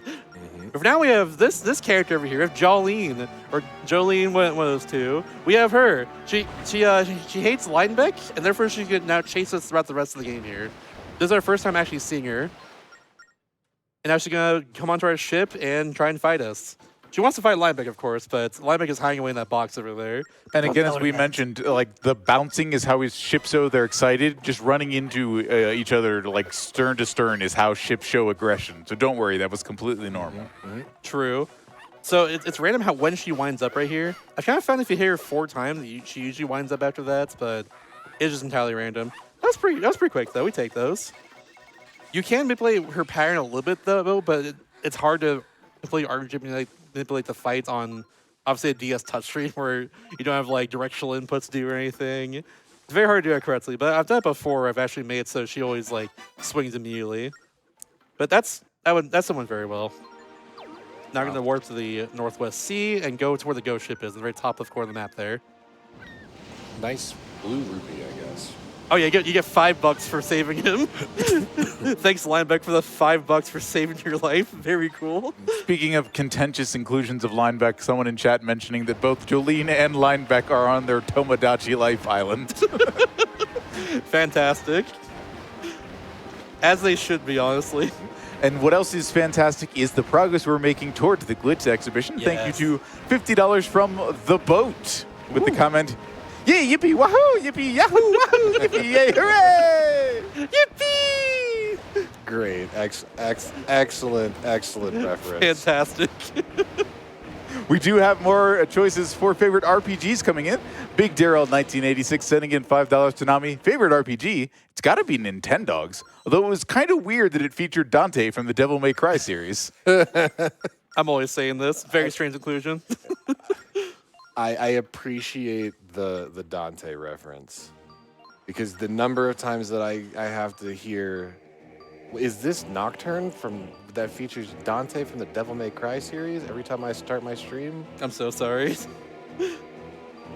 I've Nocturne's so cool, I've though. seen from conventions, people will literally just take that as like that sticker or recreation of featuring Dante and just have that somewhere on their badge. Yes, for sure. So, by the way, this is completely random where your ship actually goes here. They move around in a circle in this top left corner. And whenever you see sparkles like this, that's where the ghost ship is. There we go, we found them. Okay. And we had probably the worst luck there. They were directly in the top left corner of the map. They can go kind of around in a circle, so you want them to be in the kind of the bottom right of that circle. But they're in the top left, so we had to sail for a little longer to get them, which is unfortunate. A little bit of variance there, but we're here. We're on top of it now. And now we have to go find Tetra. She's on the ghost ship somewhere, so let's go save her. Lineback is shaking in his boots, it seems. Mm-hmm. He's always shaking his boots, honestly. He has to do all the dirty work. He's the adult here. He's supposed to be supervising. What is he doing here? All right, where? Right here. Okay. These they spawned randomly, and if they spawn near me, they disappear really quickly. Get out of here! Oh my gosh! Please get away. I said get away. There we go. All right. That was unfortunate luck, but it's all good. I want to say those are the poles. No, not the poles. Pose. I think those are the pose in the game. There's a lot of weird designs for enemies in this game. You'll see Wizrobes layer, and I'll point out to you they're Wizrobes when they look nothing like Wizrobes. It's very odd. But for now, we have to save these 4 Cubist sisters here. There's one of them right here, and there's, you can see from that red text there a second ago. They're definitely not creepy at all. Don't worry about them. Nah, They're fine. They're good. they're captives on the ghost ship. They surely cannot be bad. Exactly. Why would they be here anyways if they were like bad, you know?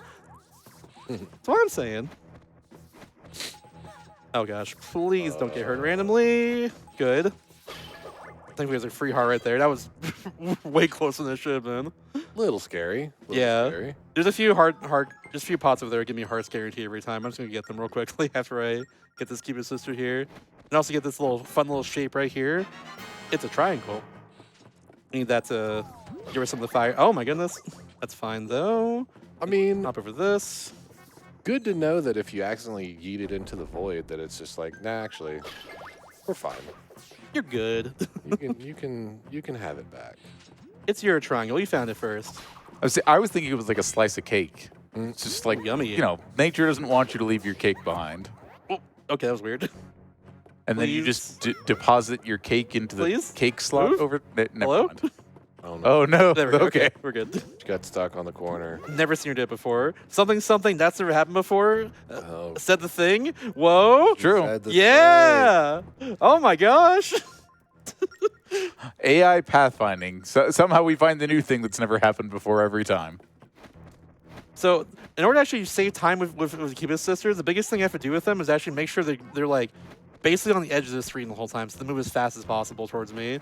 If they go off the screen, they can have a possibility of just like stopping entirely and have to talk to them to make them move again. They also hate spiders a lot, and if they see a spider, they will scream really loudly, alerting just everyone around me, include these reaplings over here, these things moving around up here. They can alert them with a scream, and these things can go through walls, so you don't want that to happen. I mean, consider if that's better or worse than the alternatives. Imagine one of the sisters like really loved spiders, and if she got too close to one, she just kind of like hung out with the spider, and you just have to encourage her to come along instead. That's true. That's true. By the way, this sister right here, a big thing she says is like, there are 2 chests right next to me here. You should go get the left one. You know which direction is left, right? Yeah. No, can you show me? Can you show me on the touchscreen? If you get the left one, by the way, it gives you a root pour, which takes away rupees. I don't know Perfect. how that works, but that's what it does. The anti-rupee. It's so mean how it's a thing, too. It's actually just an IOU from Linebeck, and you have to pay it back. Of course it is. He would do that. There is one room in the game that has like 50 root pours in it, and you can just get them all at once with a boomerang. Oh, It's no. really funny. There's a video of someone doing that online. It's so good. So what happens if you get a root pour when you're already poor? That's a great question. You probably just get no money, I think. I'm not even sure. 'Cause maybe it's like a weird Easter egg where if you get a root pour when you're actually poor, the game's like, yeah, actually, here's 100 rupees. It wrong receipt to the end of the game at that point. Maybe, I don't know. Yeah, here's another switch puzzle. This is a 2, 4, 5, 1, 3 puzzle. There you go, 4 right here, number 5 right here for the order. Just a reminder, chat, that we are less than 3 minutes away from the 90-minute mark of this run. So if you'd like to donate $9 for 90 minutes or $13 for an hour and 30, that'll help us keep pace on the Legend of Zelda Phantom Hourglass Glitch Exhibition, currently at $571 out of 1,000. Let's get there, y'all. Let's do it. Alright, we're gonna go over here and get rid of both of these. Sometimes there's like a rat or like a snake underneath these barrels, but we got lucky that time. There's just nothing. Even if we got unlucky, it doesn't really matter because like we can just hit them with the barrel. Along the way, we're just gonna hit all these spires as much as we can. Just get rid of them. Does this spawn a little bit faster than you expect? I think I missed that one, but that's totally fine. And now the last cube is just right underneath that barrel right there. She also tells you to not shoot the replings in the back of an arrow, which would normally stop them, of course. But she wants you not to do that because it's a very sensitive part of the body, and she's right about that. That's so true. As someone who has to lean over for most of this run to, use the touchscreen in my Wii U gamepad, she's so right for that. It's all good though. It's all good. I'm very used to it. We mentioned earlier DS Destruction. I'm trying to be every DS game ever made. I lean over to play those games all the time. It's not a big deal to me. So how's the progress with that then? I'm currently at 368 games out of about 1,700. I hit 3,300 hours the other day, actually, which is pretty awesome. So Currently playing through Shin Megami Tensei Devil Survivor. We're going to play more of that when we get back from our feeling break. I mean, Devil Survivor was a pretty good one. That's up my wheelhouse in terms of games I like. That game is really cool, honestly. I got walled by Belter before I came here for a while, but we got past him at least. That boss is ridiculous. Speaking of ridiculous bosses, by the way, this boss right here is ridiculous. They're evil! Ah! Oh no! Ah! And know why they're evil? Because the most luck-based boss in the entire run. That's why they're evil.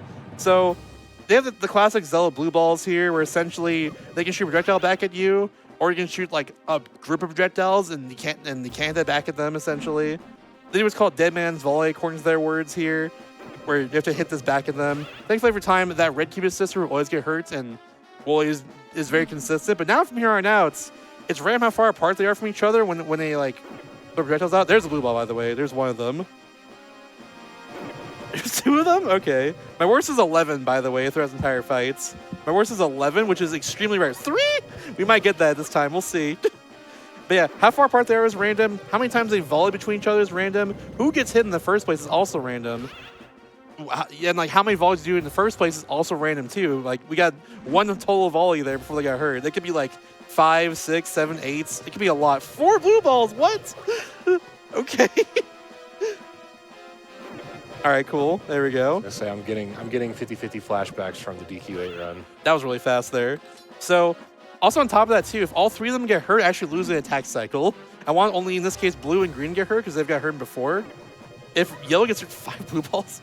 If yellow gets hurt, we actually lose a whole cycle, a whole cycle of the fight here. Now obviously it's time loss because this fight's so random. Yeah. Okay. Well, there we go. We lose a whole cycle of the fight then. Unfortunate. They didn't get a chance. But that's all right. I mean, I've gotten 5 blue balls so far. I mean, like, I can have worse luck. It's fine. I can have a little worse luck. Just give me the worst. Come on, Cube Sisters. You got this. Yeah, this one just happened too. Look at that. Just takes forever for them to hit across each other like that. Yeah, there we go. It's gone. Now I got one more. If we got good luck, we'd be into the last phase right now, but it's okay. They're pretty far apart from each other. Please get a little closer. Oh, oh gosh, you look at this. Look at this. They are not hitting as much between each other, at least, which is nice. I say that now they're doing it a lot. It's something. There we go. Okay. And now we're into the final phase where there's only one left. They're going to shoot three at me. Two of them going to be blue balls. One's going to be... one of them going to hit the back at. How many balls do now is completely random, but that's about it at this point. They also get 3 health instead of 2 now. So one more hit. That's also why, like, why I was hoping that, you know, wouldn't have an extra cycle in the end, because yeah, they get the health back entirely for that last phase. But there we go, fight's done. That's some pretty bad luck there, honestly. But I've seen worse somehow. I've run this game for like hundreds of hours, probably even 1,000 at this point, honestly. I've seen worse luck in that fight, but I've also seen like the best luck in that fight, where they just like get hurt immediately, no extra cycles or anything. Like, they're so close to each other all the time. Like, it's great. Yeah, it does seem like a lot of variance in that fight. It's the most luck-based fight in the entire run, but there's one layer on it that does rival it a little bit. Not entirely, but just a little bit. For now, we have the ghost key. The key for this door in the ghost ship right here. Past here is where Tetra is, and past here is where the game goes from finding Tetra and saving her to now saving the world of the Ocean King. Because essentially, we're now learning of the villain Bellum from Oceus, who comes on the ghost ship here. And now he's telling us that we need to now form the Phantom Sword and go slay Bellum, because the only thing that can slay him is the Phantom Sword. In order to form the Phantom Sword, we have to get all 3 pure metals on the remaining islands. So that's what we're gonna do. We're gonna meet Zaz the blacksmith over here on this island. We're gonna discover this island for do another skip with discovering island just a little bit here. And yeah, now the plot just changes to that. We have to go find the next 2 sea charts on the Temple of the Ocean King. But before we go there, we have to go over here. If we don't go over here before going to Temple of the Ocean King, which I did on my like 2nd run, I think, ever of this game, that loses like 15 minutes or something. I have to go back over here to Zaz and going back down to Temple of the Ocean King. It's ridiculous. Ooh. So, metal. Mm-hmm. And what else was it that you said? You said we have to go get there's these metals and stuff. The pure metals, yeah. And then there was one other thing that you had. The Phantom Sword. The Phantom Sword? I'm just trying to draw a reference to Dragon Quest somehow. Yes, the Phantom Sword slime, as we all know from Dragon Quest. Yeah. The metal slime, I failed. I was thinking of something like that. Yeah. It's like, early here, we understand. We need different colored metal slimes to form the metal slime sword. Yeah. Gosh, I wish. Yeah. Shoutouts to all as far as great games that we saw earlier in this marathon and on the Nintendo DS, the Rocket Slime series. I love that Really game. Oh my incredible. gosh. Rocket Slime's so much fun. Shoutouts to the enemy fight in that game is just called Fortnite. It's very funny. There's also a big fortress. It's called Chrono Twigger. It's like a giant tree. Yep. Yeah. So funny.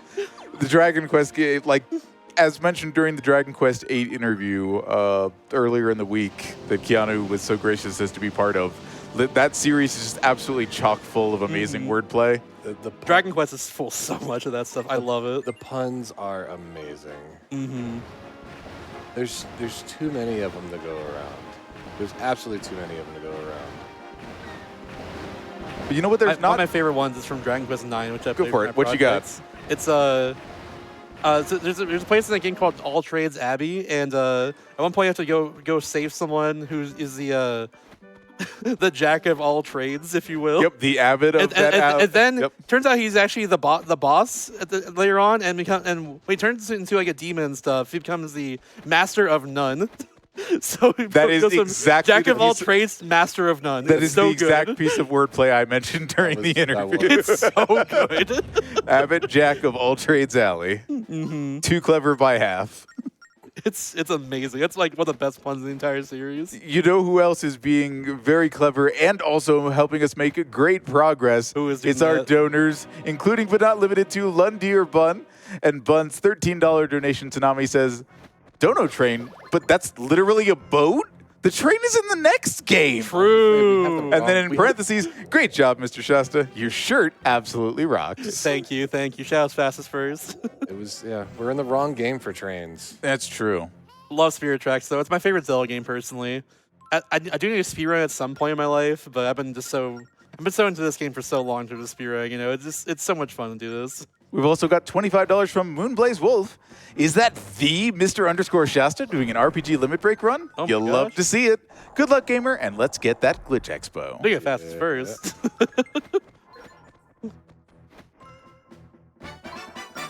Yeah, we're going through just the first couple floors again. We're gonna do that final boomerang trick for the last time up here, because after this we actually get a shortcuts after floor 6, which is really nice. Nice. But for now, we gotta do this room one last time.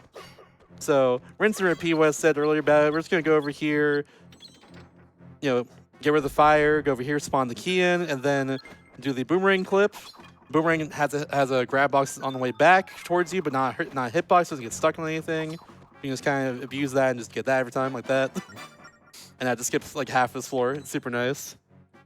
So I had mentioned I was going to do it at the beginning of the run, and I just happened to peek over and look. Mm-hmm.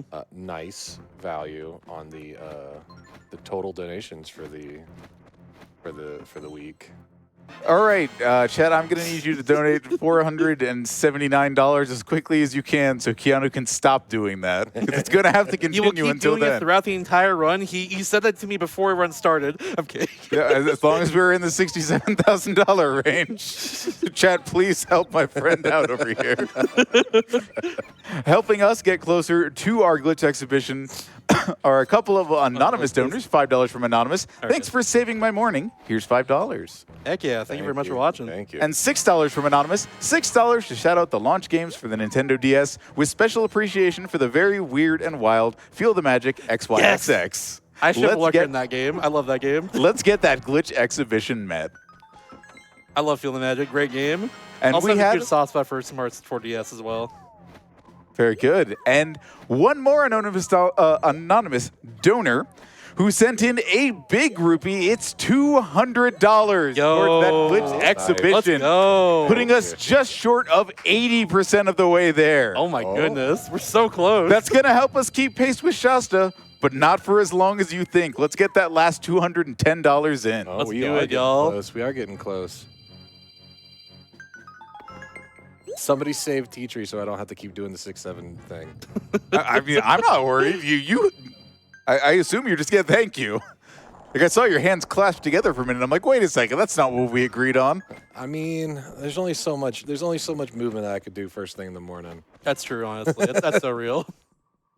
All right, with the bone arrow now in this area, so I'm just going to do that, and it gets rid of all of the wind in this area. Now we're just going to go over here, do that boomerang clip again. Got it, second try. Okay, I thought I wouldn't get that one, actually, but we got it. Nice, Good nice. stuff. Got you, and now we just go straight to the end of the room. Don't have to worry about going all the way around again because the wind's gone, so we're good. Now I'm just done. Nice shortcuts. Thank you, thank you. And now floor 5, another enemy gauntlets essentially. The enemies are different now, and I have these skulls here. So just draw a line to hit all of them. Hopefully, missed that one, but we'll get it right now. It's all good.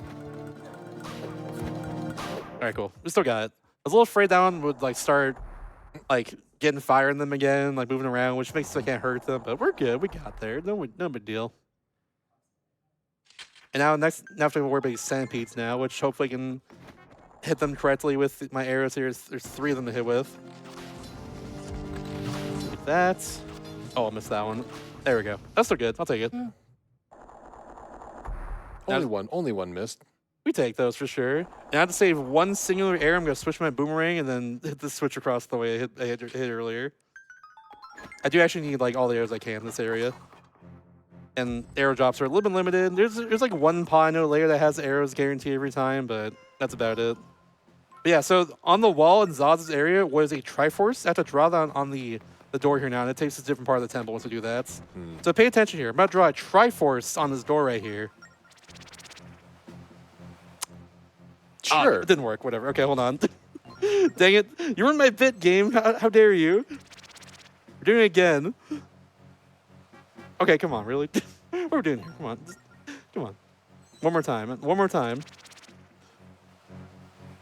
You saw it for the first time. Whoa, it worked. Whoa. Ah!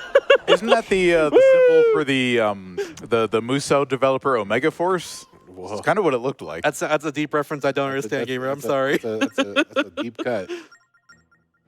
Nobody plays more freaking Musou games. I don't know. I mean, I never played Dynasty Warriors. I'm sorry. Okay, I'll keep playing Dynasty Warriors as long as they keep making them. And the Zelda versions and the yeah. There's one DS Dynasty Warrior game. I'm not sure how there that is, works, but it's not very good. That's what I've heard. I feel like it's gonna lag a lot on the DS. When I play it. I feel like the only the last Dynasty Warriors game that I remember playing was like 4. Yeah, 4 and 5, especially the Empires like versions with the strategy games. Yeah, those are great. Now we have these floors that if I run on, they'll just ping constantly, which will alert the fams around me if they're near me. I'm not going to worry about them too much, though. Like this, they know I'm here. It's all good. Yeah, now we're in four, 7, 8, and 9 are all connected together, and there's just one giant puzzle to get all the way to the end. I have to get all these crystals from all the previous floors all the way down to the 9th floor. That's the idea here. So first off, we're going to go get the one all the way up here. This is a cycle. I have to do this part quickly, but thankfully, because it does playing times, we have plenty of time to work with to get on this platform. There we go. We can't go back. Oh no. What are we gonna do? What are we ever gonna do? Oh no. Now we have this round crystal. Not a circle crystal, it's a round crystal. This time we get the whole cake, not just the slice. Ooh, true. And we take this all the way back another floor from where we were earlier. With these crystals, we don't move as slowly as we do with like a boss key or like a barrel or anything like that, or the force gems. I feel like that. We move a little bit faster than them, thankfully, so we don't have to like roll towards it or anything. I was just gonna say, I feel like that would be really, really fair when trying to run away from a phantom, and you have to hold this thing if it slowed your movement speed down enough. Mm-hmm. Thankfully, it also allows me to do that little weave right there between both the phantoms range, which is super nice. Not to not run there, so don't alert the fan below me. Now we're good. Gonna get that wind up here. Now I'm just gonna take this crystal, go all over here. Gonna avoid that blue fan. We just turn around right there.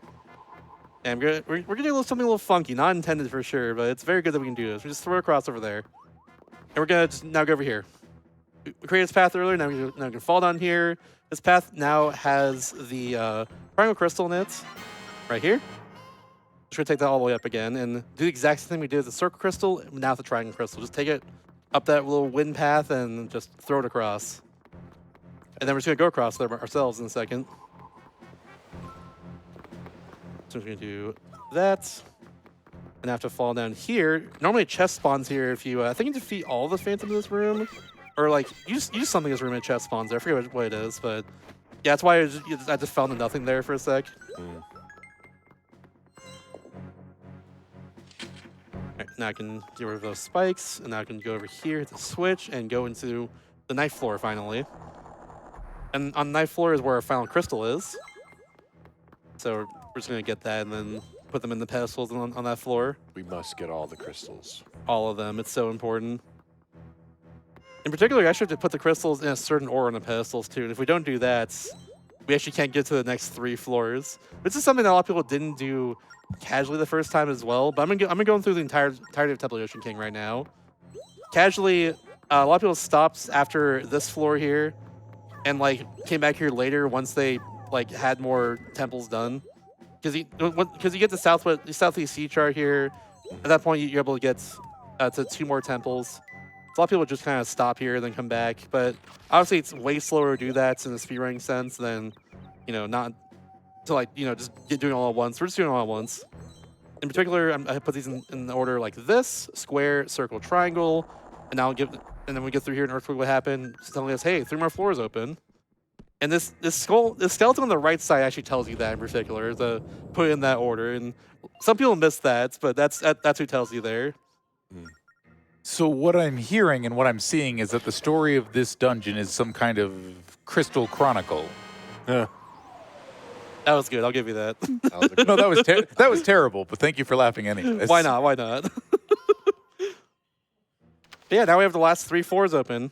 And in particular, his next floor has one tricky section at the start that hopefully I don't have to worry too much about. Remember those pinging floors I mentioned earlier? I have to go over to the right and get this warp phantom. Warp phantom exists now. If you're detected at all by either Phantom Eye or another phantom, they will warp towards you. That's the gimmick of them. How do we make them harder? Teleportation. Somehow they're like the same speed for movement as the blue phantoms, though. The red phantoms move faster overall, but like they just made them the same speed as the blue phantoms. I don't know why. They probably shouldn't have done that, but I mean, it works in my favor. I'm fine with that. Yeah, we actually want to get detected on purpose by his phantom, by the Phantom Eye there. Because now we're going to go into the corner where this red pot is, which gives me a safe zone whenever I want to. I'm just going to hit you with a bomb. I'm just going to get this key right here. And now we're good. Wait for you to teleport again. Or he's not going to teleport for some reason. Never see him not teleport there. It's very strange. No big deal, though. Just going to get that. And now we basically skip the entire floor right there. Oh yeah, after a while, to actually rub the fan eyes off of me. There we go. We got a small key. Now we're just through here. Very quick floor because of the strategies there. Looked like it.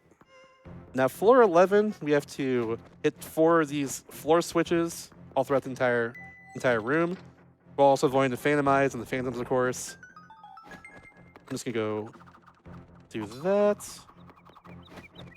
Now I'm looking for the Phantom on the right side here, and waiting for them to turn like that. If I roll over here and I get detected for a second, if I didn't roll there, I'd actually ping too close to them. That's a little scary. Then I'll go right up here. Oh, I actually need arrows, if I recall. Get that. 19's not enough? No, I need arrows for this. That's what I mean. Just to stun that guy right there. Understood. Got it. Yeah. You meant like you literally needed more arrows. Yeah, that's what I mean. There we go. If I throw the bomb correctly like that, it would kind of stick to the wall and hit that switch from off screen. Therefore, I have to go all the way down there and up and around to get to this switch, and it's a lot faster. And that's floor 11. Floor 12 is probably my favorite floor in the entirety of this dungeon, though. Temple of the Ocean King. One, because it's a lot harder with the way I do things here. Two, because there's one particular strategy that if I do correctly is really cool. But for now, I'm gonna do this. There we go. Just to barely hit that fan before they see me. That's an IL strategy. Shout out to the Hornlets for finding that one. I have to also move really quickly to do the same thing for that other Phantom Eye in this room, so hopefully I can do that really fast as well. Don't worry about this guy right here. Just gonna move normally with this for a sec. I can now do that. Actually, with the force shim, that's funny. Down if we go down here, and hopefully... literally. Oh, no, oh, he detected me for a second, then like the Phantom Eye disappeared, so he actually didn't detect me overall. That's actually really lucky that happened. Good stuff. But now I get this force gem, this Phantom's gonna spawn in. Or Red Phantom. Yep, red this time. He's gonna detect me right here. That's on purpose. Because what we're gonna do is actually use the Warp Phantom to our advantage. So this Red Phantom, we're gonna stun them in a second here. And once we do, this guy's gonna spawn over here. And he's gonna take our force gem, and instead of us having to take it all the way over here, and that takes forever, obviously, because it's just you move so slowly with that thing. He's gonna warp the force gem over to us, right in the middle. Now we just get that. Well, that was convenient. I love that strategy so much. It's so good. That was. It was really nice. And honestly, that is it for Temple of the Ocean King, for now at least. That is the entire temple for the most part, outside of what you'll see later, of course. But we've gotten the main 2 C charts, and now we're gonna move on. We're about to get the last right here in a second, but you know what I mean. Chad and I were thinking something very similar about the idea of putting the Phantoms to work for you. We had a comment here in chat. Oh, don't worry, he's just our Uber Eats driver. Yep, make sure to tip generously to your service employees, folks. And hey, if you are able, please consider donating. We are at less than $200 left to add the glitch exhibition to the Phantom Hourglass run, but you have just over an hour left to do that. Indeed. I'm about to show off like the main thing I'm going to do for that glitch exhibition in a second here. It's actually like 5 minutes from now. there's a glitch we're gonna do pretty soon that's is the crux I'm gonna show off during that glitch exhibition. Just different applications of it. So look forward to that. You'll get a little taste of it pretty soon. Yep, and as a reminder, when you make your donations, ! Donate in the chat or go to rpglimitbreak.com/donate. Once you add the amount you would like to donate, you'll get a button that lights up near the bottom for the add another incentive option. You want to do that, you'll get a big list of all of the open incentives in Bid Wars. Feel free to split your donation as many ways as you like, but don't forget to add at least some of it towards that Phantom Hourglass glitch exhibition. All right, so right now I'm gonna sail over to the Southeast Sea. We're gonna get one cyclone frog here, then go to the Northeast Sea, get one cyclone frog here. They're gonna set for the hardest trick in the run, and the trick I mentioned earlier that saves so much time that English is just way faster in Japanese. So what that's called is called. I'm gonna try to explain as best as I can. Actually, you know what? I'll explain it once we get a little closer. If anything to read right now is actually a good time. We have a couple minutes.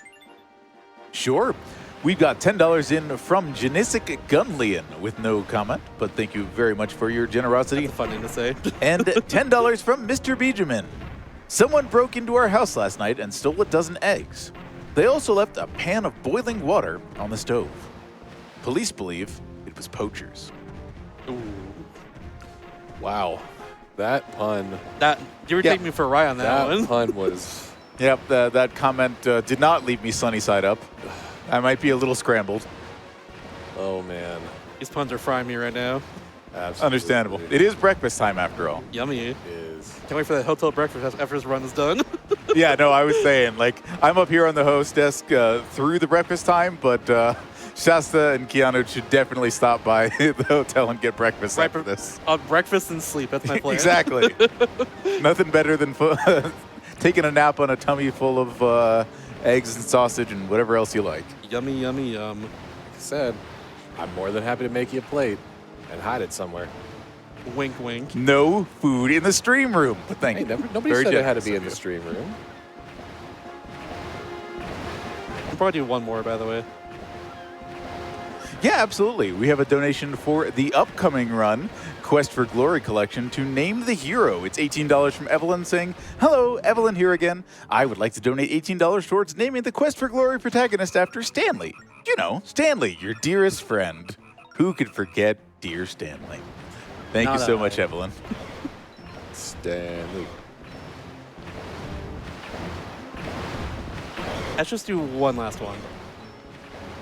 Sure. I'll take the opportunity to remind you also that we have a character naming incentive coming up for Elder Scrolls II Daggerfall. Currently, we have 3 options: Manuel Marco, Erza Scarlet, or Que, which is currently in the lead. Wait. Donate and let us know if you're a Que or a Wark person. I see the ups and downs of both, so if you have a preference, send it in a donation and let us know.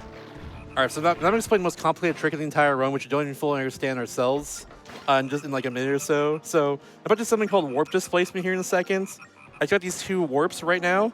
I'm about to go to the Northwest Sea. Why am I going there? There's 3 temples you can go to in this area.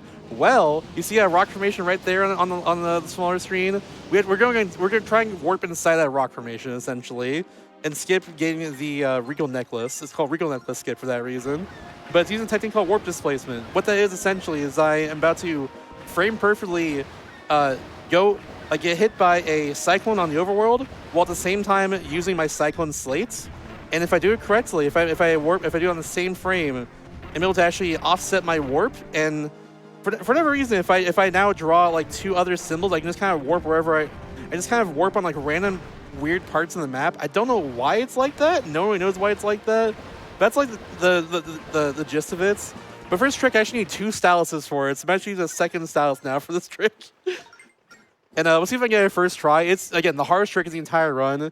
The set for it also depends on how well you draw your lines here. But yeah, it's faster to save here and try again if I do it wrong. So I put 1 stylus in top right corner, the other one on top of my ship. And then I'm now going to look for the right frame. I'm going to pause it for it. I'm going to do one more time, I think. This might be it right here. It's not exactly the step I was looking for, but it might still work because it might be close enough. Maybe. Oh my gosh, first try. Let's go. Nice. Oh my goodness. And now we warp to the northeast sea and do that 2 more times. So you're not supposed to go to. You're not. Okay, let me slow down. We're out of bounds right now. By the way, our ship is not even on the map right now. We're some coordinate way out of the map currently. I don't know where, but we're super far out of here. And now we're inside these rocks. And now we officially skipped the regal necklace. For some reason, you need the salvage arm to actually move again. I don't know why, but the game just won't let you move otherwise. That is some. And now we're on to the Isle of Ruins. And now we can go to the next temple. That is some spaghetti code. It's so wild. I don't know why it works. No one really knows exactly why it works, but it's so cool. Shouts to Sliff, again, for finding that trick. I think back in like 2019, 2020, something like that. Like that Very important trick to this. Watching that glitch and the explanation is when you were so excited that you nailed it, had very big, and then we, with the, and it just works energy. So that was amazing. That was Great awesome. work. That went so perfectly. I can't emphasize that enough. That's really hard to do first try. Like, a lot of my runs die to that trick because if you don't do your first try, you lose like half a minute per attempt. And then a run like this, that's a lot of execution and like, a lot of execution like this throughout the entire thing. That's very important to like not lose that much time at any points. But yeah, now we're on the Isle of Ruins a little earlier than intended for sure. And now the run's getting a lot more broken in general once we actually get to the temple itself. But for now, we have a lot of movement we gotta do between each area. First off, we have this little section up here. We have to there's a little maze that we have to go through on top of all these little stone blocks. But I can actually skip a little bit of it by just doing this right here. I think it's like, or we can now see for the first time in this game. Just kind of hit them over in this direction and to get us, and then that saves a little bit of time. It's like 10 seconds or so by just doing that. It's pretty cool. We get a few more like spawned in here. This one I can just hit with one arrow and get past, thankfully. Just not by just enough to get past them. Super convenient, I'd say. They were just hanging out in the tree. Nice. As they do. Oh my goodness. Okay, the boulders actually bounce around completely randomly. I don't know where they're going to bounce. I don't know where they're going to go here. It's not consistent at all. That was good at the end there, though. Yeah, very easy for me to just get hurt by these boulders randomly.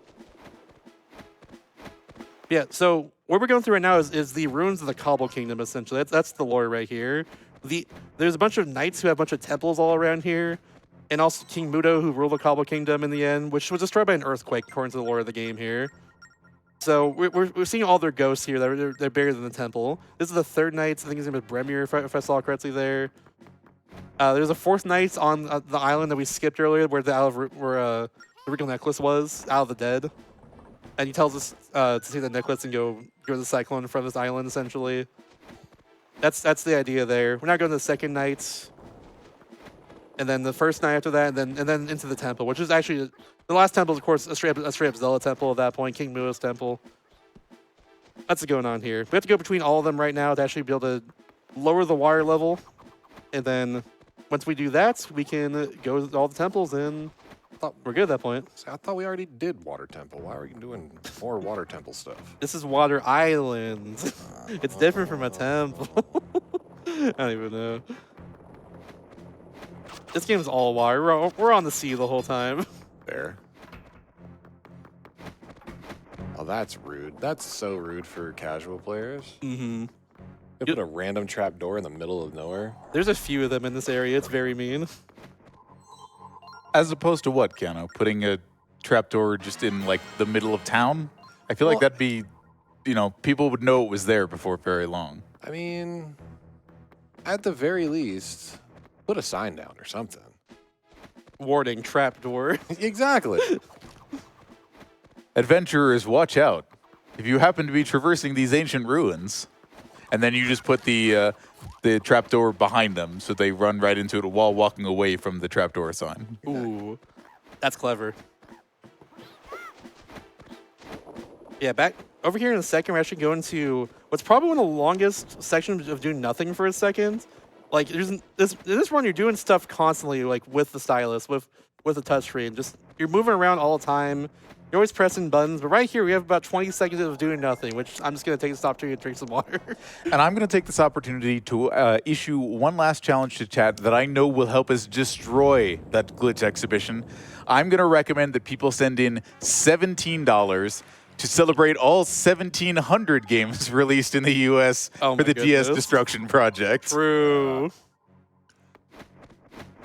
I'm doing games out of region sometimes too. So send in those $17 at 2 hours and 17 minutes on the run timer, and that'll make sure we outpace Mr. Shasta and get that glitch exhibition added to Phantom Hourglass. Let's do it, y'all. How close are we for that, by the way? We are at 806 out of 1,000. Oh, we're getting there for sure. Under $200 left. Yeah, 200. 10 of those $17 tickets would basically get us there. All I'm saying is no one donated $245.13 for 24513 puzzle order. That's all I'm saying right now. Don't do that. Don't do that. Or you could. It's for a great cause. Nami is a very important cause. Or, I mean, even 24.51 and 3/10 of a cent. We still have portions of pennies, right?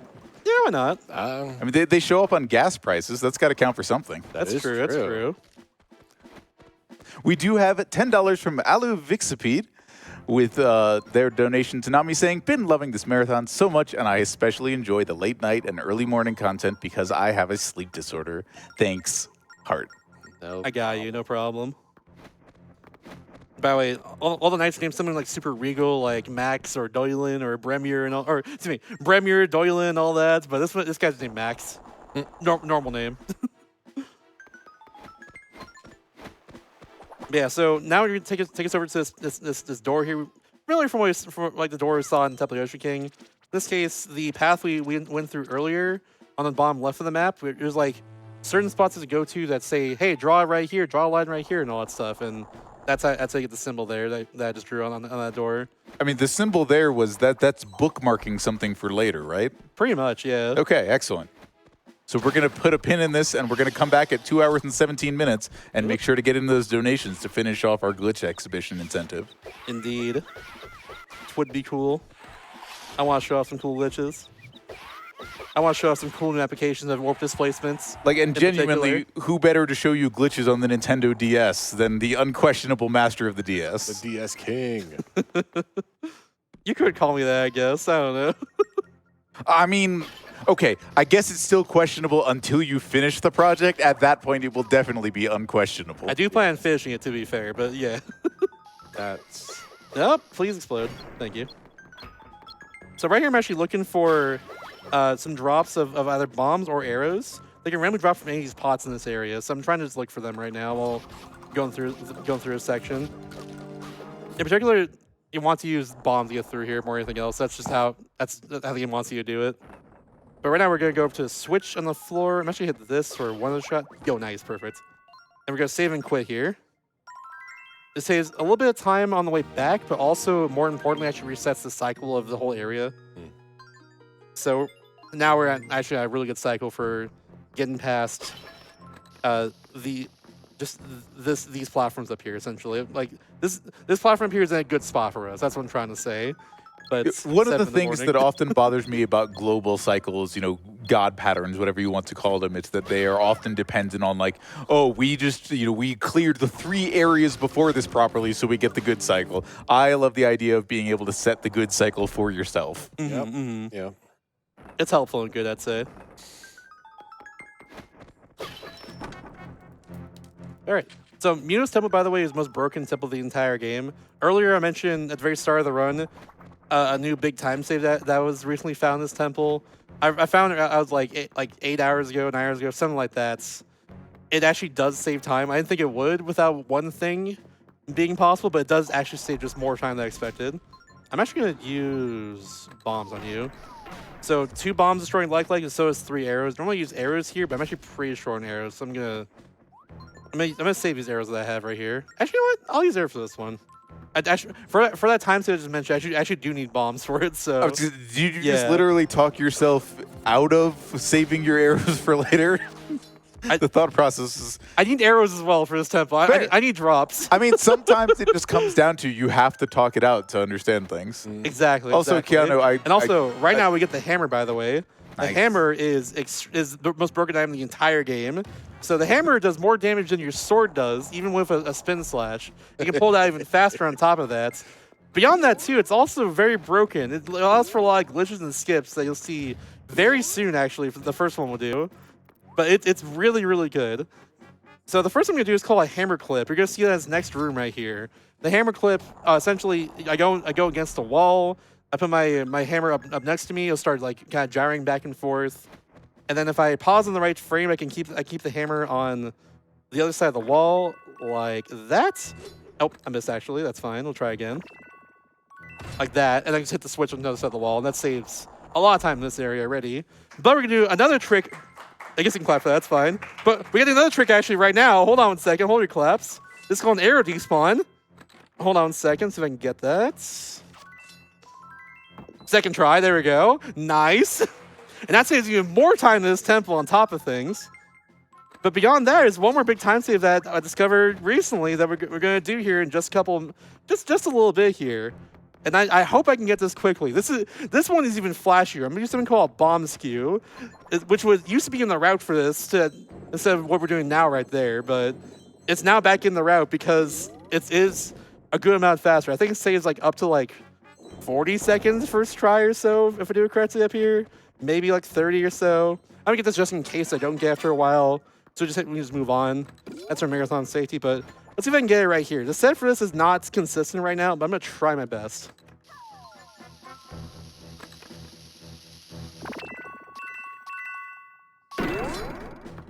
Oh my gosh, first try? What? Okay. What?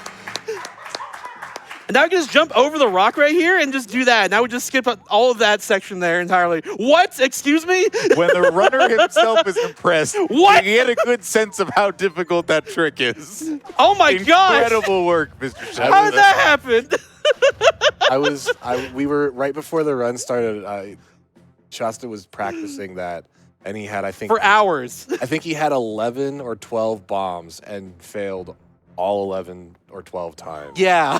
So well, there you go. You were just setting up the RNG for this run right here. See that first try and the pop off? That was how? That was how did that happen? Okay, to be fair, I did multiple hours of that practice earlier today, like before I even did this run. But even still, I wasn't getting it super consistently either. It was always like second try, like fifth try, like eighth try or something, or not at all for a long time. How is that first try? What the heck? What just happened there? Our donors are also popping up. We passed the 90% mark for our Glitch Exhibition Showcase. Let's go. Thank you to two anonymous donors, $15 from Anonymous with no comment. Another anonymous donor sending in a big groupie with $100 and the comment, glitchless, glitch yes. Glitch yes, please. And $15 from Varamus. Thank you guys for all you do. Mental health support plus video games equals win. Yeah. Facts, honestly. Couldn't say it there myself. I think I got the arm. I did get the arm perfect. So this is Eox, by the way. Eox is my favorite boss in the entire game. They're just a really cool design in general. I go up here and just hit them a bunch with my hammer. That's a really good fight. Oh my gosh. That's a really good fight as well on top of things. I wish I had my splits right now because, like, I'd be destroying my splits currently on this segment, that's for sure. This will be a rainbow that you never beat. Yeah. I have to go back and retime this, I guess. Oh my goodness. Like, that was pretty much a perfect fight right there, but I'm saying this too early because right now I have to do this as well. We got hurt, perfect. If you get hurt there, you actually don't get knocked off just like that, and we're good. Nice. Really good fight. That was really Very good too. Oh my goodness. You know what? I'll give myself a little bit of leeway because marathon safety and all that stuff. No, I could skip the heart container up here. This is usually the last one I get if I do get one more. We'll just get it for marathon safety. Give myself a little leeway to save some time on this later. Why not at this point? There we go. We can have an extra heart as a treat. Yummy. What do you think heart containers taste like? I mean, it's probably better for you than all that crystal cake we've been carrying around. That's true, honestly. I'm going cherry. Probably cherry flavored. Yeah, that sounds about right. Yeah, now we have our first pure metal up here. I think it's the Aquanine, if I recall. I'm so good at remembering things. It's the Aquanine. All right, now we're good. That is the longest temple of all the remaining three of them as well. of notes. It takes forever to get here in the first place, and temple itself does take a little bit, except for if I do what I did, of course. There's it's the most broken temple the entire run for sure, but the next temple does kind of rival it on top of that too, because we do have some big skips in the temple. Normally, the game wants to get the hammer last because, well, this is Northeast C. You can't really go here unless you get the Northeast C chart at the very bottom of the Temple of the Ocean King. But the reward in this case for the run is getting the hammer, which does break open the next 2 temples entirely. On top of the next temple we're going to, we get bomb juice now, which also breaks open the temple as well, or like the main 2 temples. I mean. Bomb Shoes is also very, very good. We'll get there in a second. I like how you instantly spawned out of the dungeon, and then you're still caught by the cyclone that you were never supposed to get caught by in the first place to be there. It's so funny, honestly. It sends us to a random part of this map, too. I've been sent to the top left corner before as well. Now we're going to go over here to this warp, and just go over to the right. Over here is Goron Islands, which I've not even mentioned the music at all in this run the entire time, but this game's not the best soundtrack to say the least. The sea theme here is pretty good. It's like kind of like a Diet's version of the Great Sea theme from Wind Waker in a way. It's neat. I like it personally, but in this game you have town theme, you have cave theme, you have dungeon theme. That's all you get for most of it, except on Goron Island, where you actually get a different theme entirely for the island, which is super nice. It's a good song too. Is it called Goron Island theme or? I think it is actually just called Goron Island. Weirdly enough, when I was replaying this game casually for my DS project, I did a 100% playthrough and watched all the cutscenes, and a lot of the best songs in this game are in the cutscenes themselves. They don't see in the speedrun, which is very odd. But where I can see this speedrun is one more luck-based boss the entire run. This is Massive Eye, and he's a massive pain. Essentially, as soon as I go into this section here, he starts moving. I have to go through his dialogue as fast as I can, and I can only hurt one side of him at a time. Whenever he spins, I can't hurt him at all. And also he can shoot projectiles at me to block my shots sometimes. Like that, I can't hurt him right there. So I got one shot on that side, and that's not good. I have to hopefully hit all 3 of his eyes twice on this side, and hopefully I can get that without him spinning too much and that being a pain. Oh, we're not getting this. Yeah, we were not getting that one. He's spinning so much already. He loves to spin, and I don't like that. But we could maybe get to this side here, I believe. He's shooting a lot of stuff at me. I just have to endure it, unfortunately. Oh, got that. Nice. All right, we should be able to get a 3 cycle here. You could get a 2 cycle in this fight if you're really lucky. But we're getting a 3 cycle, and I'll take that for sure. There we go. All right, cool. Nice. That fight's a pain for sure, but that's okay. We got past it. 214. Oh my gosh. Yep. I'm speeding right now. Just remember, at 217, we're looking for those $17 donations to finish off the Glitch Exhibition in honor of one of the best consoles of all time, at least if you ask Mr. Shasta, the Nintendo DS. It's my favorite, at least. And it's 1,700 games released in North America. That's a lot. Like, genuinely, give this man a round of applause for taking on such an enormous project and seeing it through. You're too kind, honestly. I'm really looking forward to the finale. Like, honestly, all the big milestones, to say nothing of the finale of the DS Destruction project. The finale of it is The World With You, by the way. I've already determined that one. Perfect. It's my favorite game of all time. It has to be the last one I play. But for now, speaking of really cool games, we gotta play a game here where it's to talk to all the Gorons on the island. All 14 of them, and there's a reason why I'm saying 14 of them. Because there's a Goron quiz we have to go through at some points. That actually has one of the questions. How many Gorons are on the island here? And yeah, there's 14 of them in total. This one's looking at a ship as well. It's another question. There are also 6 homes throughout the entire island, which we're going into right now. And they have Gorons inside of them. Of all the homes, 4 of the people inside them are adults, so there we go. Also a question I'll ask you. I'm on a roll with this. I can keep going. It's almost as if you've played this game once or twice before. I have. And fun fact, Japanese used to be faster for this section, for the Goron quiz, so I actually had to memorize all the answers in Japanese at one point to save time. Now I don't, thankfully, but yeah. Oops. What am I doing? There we go. That's the wrong item here. I need the shovel for later. Maybe this guy who's blocking the way over here, you have to talk to him. I go in the house first because it saves a little bit of time and movement once I get out of here.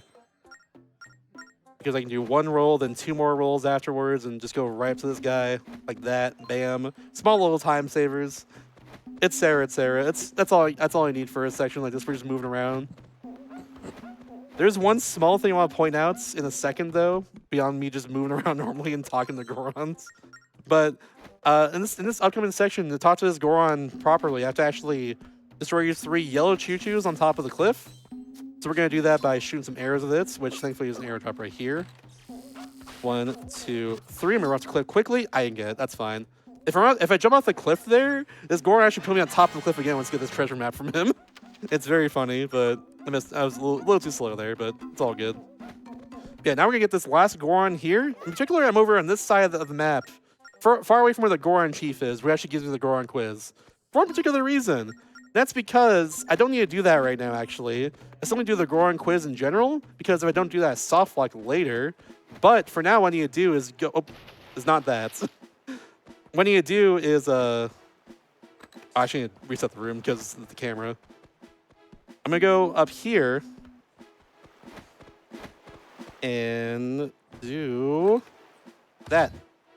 You just clip the hammer across the way and hit that switch, which normally gets you away from the Goron Temple, and now we're here.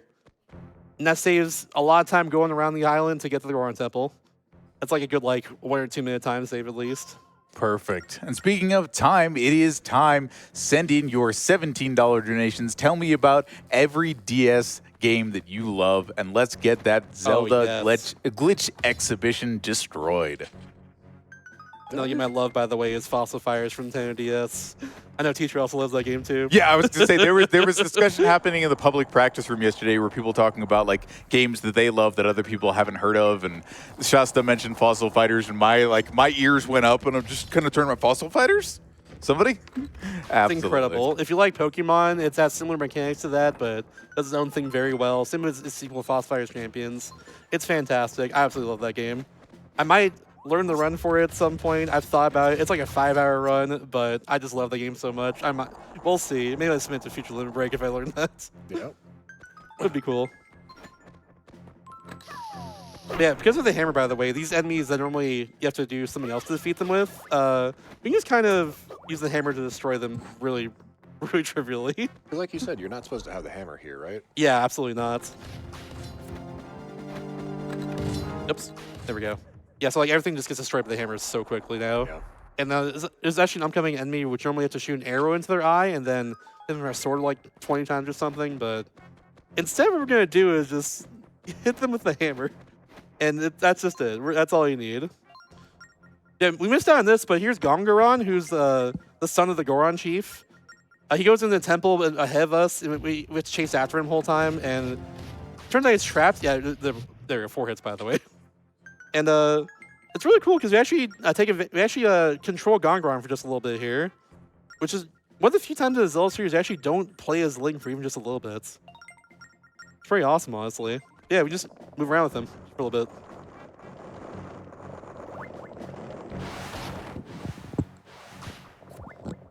Do that. Okay. Got a lucky bomb drop from one of the rocks there, which is super nice. Nice. Now we can go over here, destroy his likes. Oops. Please. I don't like this. Please, stop. At least they're not as bad as other Zelda games that I've played in terms of the likes. They could be a lot worse for sure, yeah. Normally you throw bombs or shoot arrows at them to get rid of them. That at least helps. But now we have the bomb shoes, which helps as well. Bomb shoes is also really good. We're going to do a trick with them that saves a ton of time to this dungeon pretty soon. But for now we have to destroy these snakes here. There's five of them we got to destroy in this area. And moving quickly with Gongaron just has a hitbox on it, so we just roll quickly into the snakes. In this next session, I'm going to do a quick hammer clip as well. Oh, I forgot. Yeah, that's what I'm doing. Move left with Link, my bad. Sorry, Gongaron. But yeah, I have to do a hammer clip here really quickly, and otherwise I get hit by these snakes, so if I can get this fast. Ah! That's fine. I let go of the hammer inputs a little too early there, so that's okay. If you throw all 5 snakes, I'll give you a chest there. Trying to avoid that, but it's all good. There it is. Yeah, it was a frame too early with filling of R button there. It's all good. But now we're going to do something called a bomb shoe camera lock, which it is what it sounds. Use a bomb shoot to lock the camera in place, and it's very broken. What we're gonna do with this is make it so we can hit a switch across the way here very easily. I'm gonna line myself up right here. I'm gonna do this, and then on the same frame, I hold down go on the screen. I'm gonna let go of L and go, and just it makes the camera just stay in place. And because of that, I can actually use the hammer to hit that switch, and that saves like 3 minutes of this temple, I think. It saves a lot of time. I wonder how somebody found that one. I think it was also Sli-Fi Gaming who found that one too, I want to say, during the pandemic. It was a really good find too, because the old way to do that trick was the worst.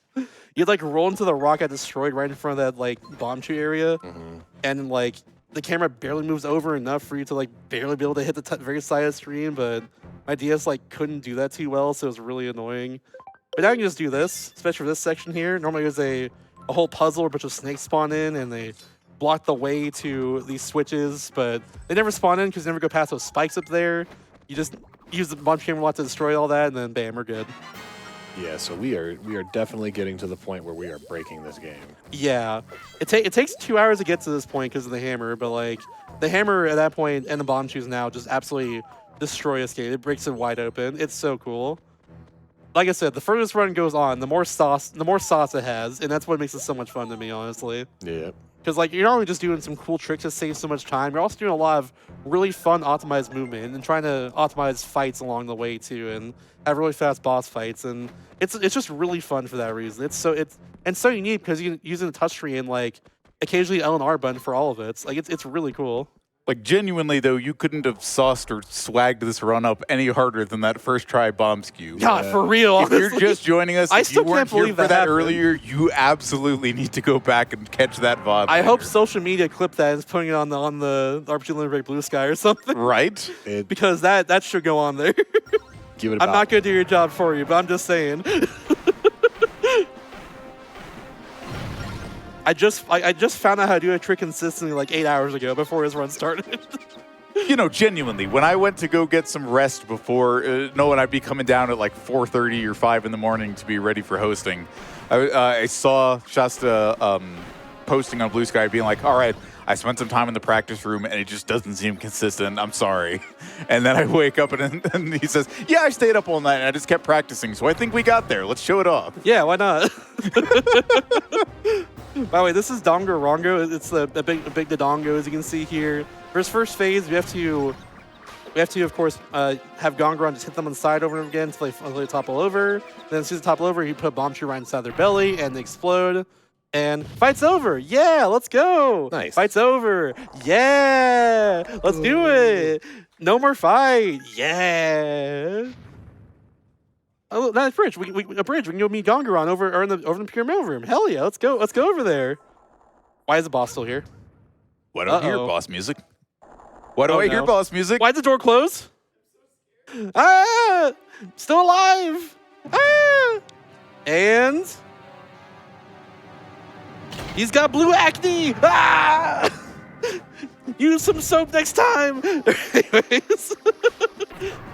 Alright, so we have to hit this weak spot now with bombs and our spin attacks and stuff. Everything does a lot more damage than normal sword swing, essentially. If I get lucky, these snakes drop bombs for me, which is I got right there, nice. Which helps a lot too. Because bombs just do a lot of damage compared to your sword swings, to say the least.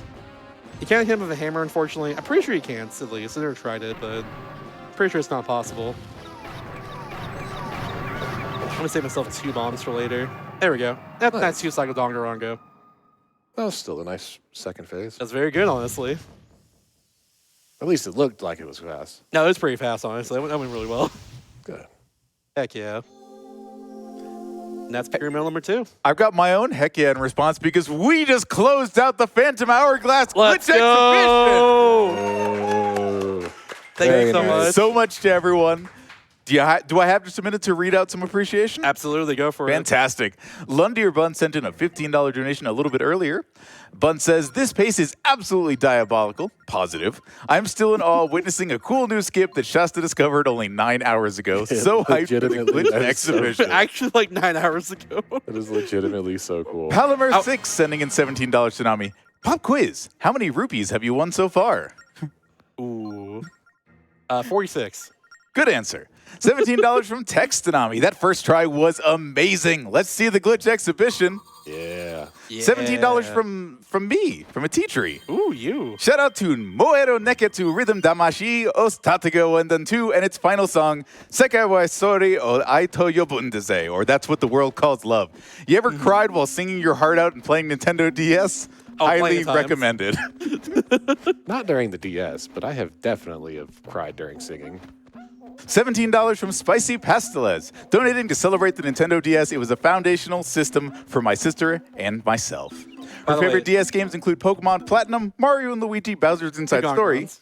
Chibi Robo Park Patrol, and Phantom Hourglass. My favorites are Picross 3D, Rhythm Heaven, Yes. Chibi Robo Clean Sweep, and Ripen Tinkle's Balloon Trip of Love. Yeah. Any chance you'll run that game, Mr. Shasta? Maybe someday. I haven't played it yet, but I'm looking forward to it a lot. Perfect. I love Picross 3, by the way, one of the best puzzle games ever made. I love Picross 3 so much. I actually played some of it in my hotel room last night, funnily enough. It's so good. And an By the way, anonymous this is the DS... real Sorry, quick, go ahead. This is the Goron quiz right here. The first 3 questions are the same, but in different order. There's a poll of 3 questions per, like question 4, 5, 6 have, 3 questions possibility for each of them. So, I just kind of get lucky here. It's 3 for this last one.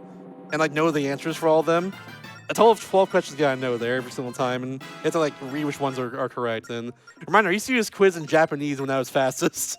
Right. Some of the questions are what color are the choo-choos that were on the cliff earlier? It's yellow, green, or red. It's you have to figure out which slot is correct. So which one actually says Correct. yellow. Yes. And all that. Yeah. As SNES SMRPG runners can sympathize, the quiz in Bowser's Castle in that game, doing it in Japanese is you just have to know what you're looking for. Yeah, for sure. Yeah, you got a little time now if you want to read some more stuff off. Okay, fantastic. We have $25 from an anonymous DS appreciator with the following. Yes. Infinite Space is my favorite hidden gem on the DS and also Ooh. my favorite Platinum Games hidden gem. That's And the only story- Platinum game on DS, by the way. It's true. And the story of how Platinum Games was founded and how Infinite Space became their second game is worth watching a video about.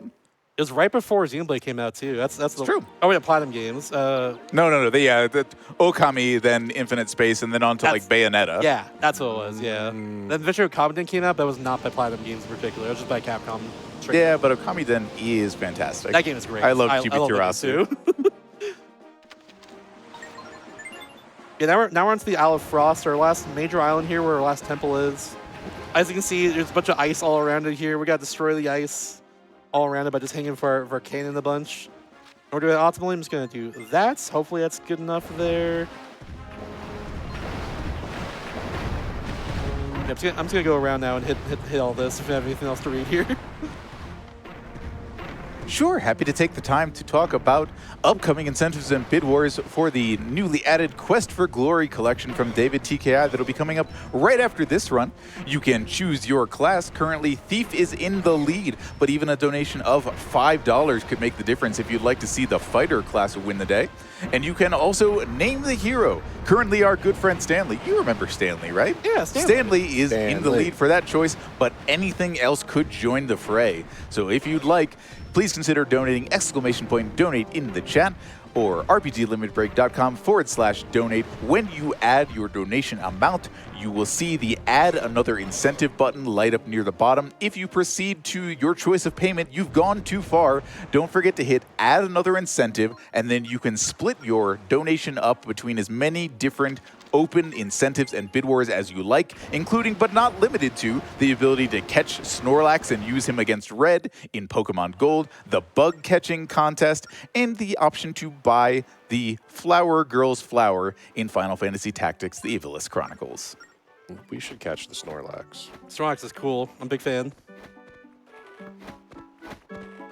Better than catching Munchlax in Gen 4, that's for sure. If you know, you know. Yep. Those you're not honey wrong. trees, why'd they do that? 1% counter in them, Yeah. but why? There's something like that. Never like what is it? The water tiles in Gen 3 in its remake for a couple of mons. There's True, like Feebas and stuff. Yes, Phoebus, thank you. That's the part I wasn't remembering. There's just a couple of tiles that could potentially have Phoebus on them, and whether you know what they are or not is, good luck with that. Yeah, kind of ridiculous. Speaking of ridiculous things, so now we're on to Isle of Frost itself, where these DS Zelda exclusive NPCs are called the Nukies. They're kind of just like they're in like icy Arctic areas essentially. They have that's what it's all about. They kind of just hate everything. It seems like they have beef with the other species on this island called the Ukes, but for no real good reason. I'd say they're kind of just don't like them for no reason. It's very messed up, honestly. Yeah. But right now, a Uke actually disguises himself amongst all these Anukis right here in these 6 houses. So we got essentially play Anuki Among Us to be able to actually find the sussy imposter here. That's what we're doing here. And every single time is the exact same. It's always the top middle house that has the imposter here. So we're just gonna talk to everyone else first because we have to. It's just the triggers and all that stuff, and then we'll go find the sussman over here, which is one named Aru. It's actually Yuki in the skies. It's funny if you wrongly accuse one of the Anukis, they're just like, oh no, it wasn't me, I'm sorry, and it's like get all dizzy for like just get really dizzy and go like, it's very funny, honestly. But for now though, they don't like me very much, so they're just gonna blow me out of the house. See ya. That's what the Nuki chief wants us to do. So we've now done it. Now we can go over and go talk to them again and go to the other side of the island where the Ukes are. That's what we're doing now. So, how come Link's not cold? That's a great question. He does have sleeves, but that's about it. All these NPCs are in these puffy winter coats, fuzzy hoods, and all that stuff. And Link here is just, rolling around in the snow completely fine. Look, historically, Link has been able to use different colored tunics to, like, swim, to put up with lava. Who's to say, like, the leggings and the sleeves aren't magically enchanted to keep him nice and warm? That's fair. Yeah, that's fair. I mean, they're not, but who's to say they couldn't be? It could be for sure. I believe at this point. All right, so take care of the Ukes after you throw a bomb inside their throat. As soon as they start inhaling, they just do two hammer hits at that point. I should go down here and around. I can get both of you at the same time, like that. I can do that. Bam, bam. Can't go too far away, or else they won't properly explode essentially. So they won't actually properly be defeated unless if I go too far away. To make sure they're still on screen a bit before I move away. There we go. There's 6 in this area, and there's 1 more up here. This is actually a brown nuke in particular. The brown nukes are random, when they actually inhale. It's consistent for the white nukes there, but the brown nukes are a little different. They will sometimes do it immediately, and that's very lucky if that happens. Sometimes they will swing at me like that, and yeah, there we go. That's still pretty good luck. They could do that forever if they wanted to, but thankfully it didn't. Selected the wrong thing there, but I'll fix that in 1 second. But now we're going to the, I think it's just called Temple of Ice. We'll see in a second. Yeah, just Temple of Ice. There we go. And now here, oops, I need to do this tricky little thing here. I'm just gonna do that. So now on top of this, and there's a bomb shoe to go over here like that. And now I need to move quickly over this side, right past these barriers, and we're good. Now save me a lot of time in this next room, especially because normally the whole puzzle of this next room is just getting to the point where you switch the color switches again. That's what you normally do right here, and we did it in the last room, so we have to do that here at all. I love that watching Shasta solve some of these puzzles is kind of like watching John Madden do telestration. Then we're gonna send our bomb to boom right over here. That. Draw a bunch of X's and O's everywhere. That is pretty much. Bunch of lines. That is a reference and a half right there. That's a good reference. I like that one. Very goofy. Yeah, you're on that spider there. Dang, that's fine. We'll go back around again. I'm gonna get rid of the spider using this hammer because they messed me up earlier. That's enough out of you. Stop that. All right, boomerang time. Get all 4 switches, then a key spawns right up there, so therefore it's going to end the boomerang right where that spawns. Just like that. Bada bing, bada boom. There's 2 ice enemies up here that can mess me up, but we got past both of them. Nice. Good boomerang. So do these floors have ice physics? They do. It's very annoying. All right, I just switch to the bomb here because I have to take care of 2 more ukes before I get the dungeon item here, which is the grappling hook. Grappling hook is a pretty cool item in general. It's our last one we're getting in the entire game. Pretty late into the run, of course, but it is actually entirely what we need to defeat Bellum. Remember Bellum? Remember the villain we talked about earlier? Who? Yeah. I did. I'm just waiting for him to inhale. He's just not done it yet. Come on, please. Please. They're nice people. I'm sorry, he already had breakfast. Not hungry anymore. Come on. There we go. It took forever. Sheesh. Unfortunate. That's okay. Unfortunate luck there, but that happens. That's the last time I have to deal with one of the groups in general. Could have been way worse. Yeah. Though that was pretty bad, though. But it's no big deal. Now we get the grappling hook, and now we're going to do one little save and quit. This doesn't save a whole lot of time, but it saves enough to justify doing this. We're going to save and quit, go back to the very beginning of the temple, and do a hammer clip, funnily enough, to actually get into the area we were supposed to get to after that room was done. Oops, I should have hammer out already. We're good. So we're going to do that, go all the way down here in the bottom left corner, drag upwards, and hit that switch. Now we hit that little shortcut, like, not the intended way, of course. Obviously. Mm-hmm. We have to come back here anyways to get those use a grappling hook to hit those 2 statues like that, so it just saves a little time getting back there anyways. Good, like, 15-second time save, you know. Enough to take notice. Speaking of hammer clips, you can just clip it across that little gap there if it's in the right spot. I love this room, by the way, because you can use like pretty much every item except for the shovel in it. It's really cool. So use grappling hook right here. Use bomb to destroy the wall, of course. Use hammer a second go to hit the switch across there. Now use a boomerang to hit all these switches over here. And I don't want to hit that switch in front of me with the eyeball. I now need to use my arrows, just like that. And then on top of that, we're actually going to do a glitch using the bomb. Do the bomb shoot camera lock here in just 1 second.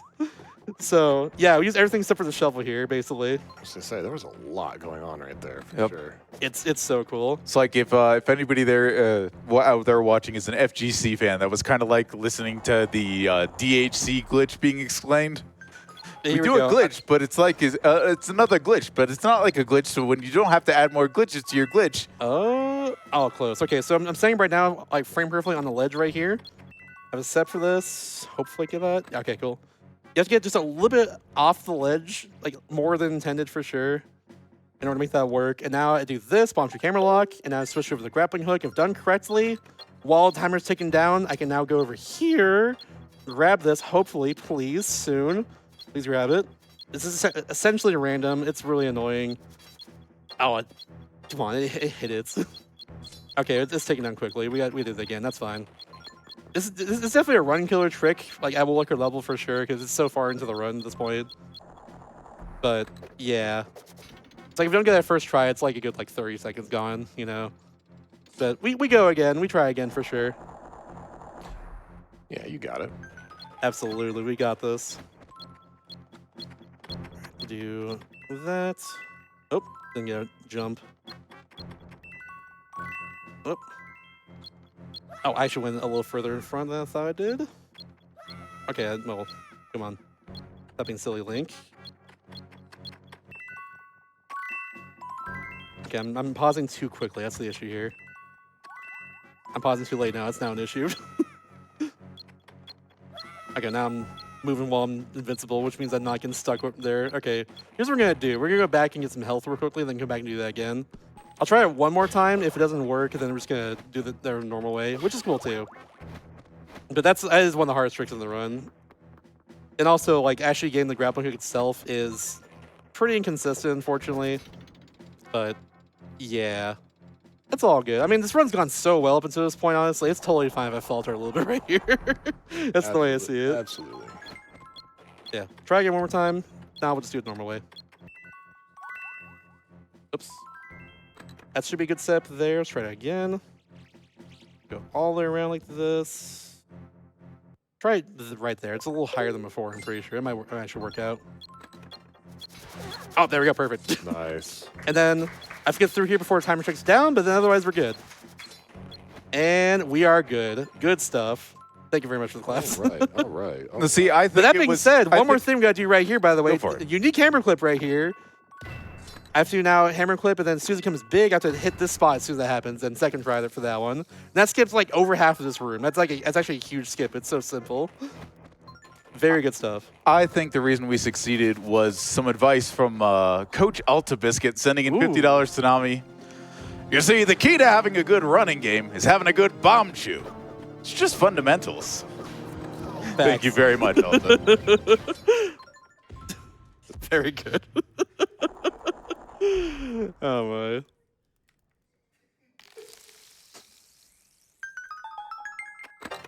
I'm just waiting for somebody to start sending in the space station clips. Ayo, ayo, ayo. John Madden, John Madden, John Madden. Football. John Madden, John Madden. Football, John Madden. All right, sorry. The rest of your commentary for this Phantom Hourglass run has It's been just gonna be that now. with John Madden. I'm just going to meme, and you're gonna like it. Sorry, everyone. Look what you have started. So it's good news that there's only 20 minutes of this run left, right? Great news. Fantastic.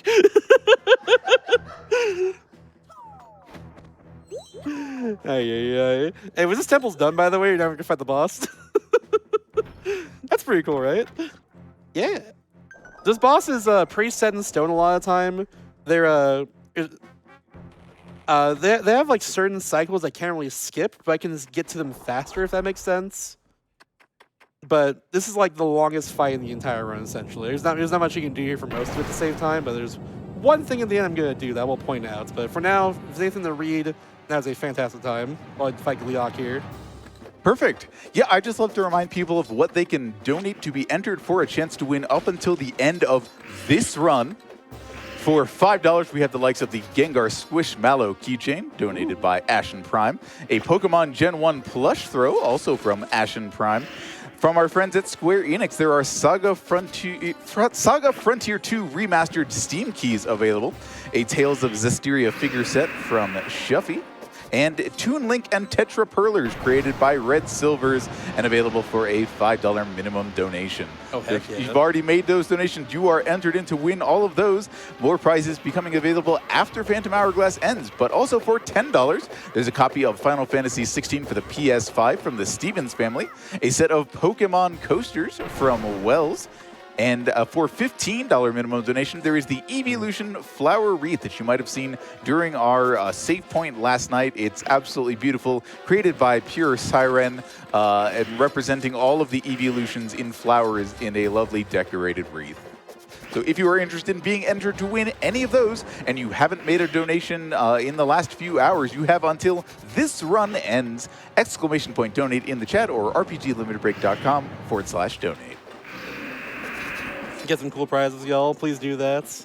Please keep on doing. We're at 60. We're close to 68K. We can probably afford it in the run, right? Yeah, I'm sure we totally can. good. There's more incentives to I believe in you, do, Chad. you know? Do you believe in you, or do you believe in the me who believes in you? I'm not sure I understand what Link is doing here. So if you just keep on spin attacking there, you can kind of cancel the spin attack over and over again, and that's what we're doing right there, just to have it box around us the whole time. Another cool thing we're going to do right here is actually, now we're into the next phase of the fight, now their masks are gone. We're just going to throw a bomb at them, and then make them hit the bomb using our grappling hook, like that. We're going to do one hammer hit, and then a charge hammer hits, and now their health is at 0. However, this part is scripted, so we got here a little faster than intended. Normally I have to hit the other side and eventually go into the water again and do this, but we get here like a little faster, and it saves like 20-ish seconds or so. That's a really big time save on this fight. Otherwise, it's like the exact same as you would do casually, but yeah. That's about it, though. Like I said, longest fight in the entire besides the final boss fight, so yeah. So if this boss is already at 0, does Link know the phrase, "Omae wa mo shindeiru"? Nani?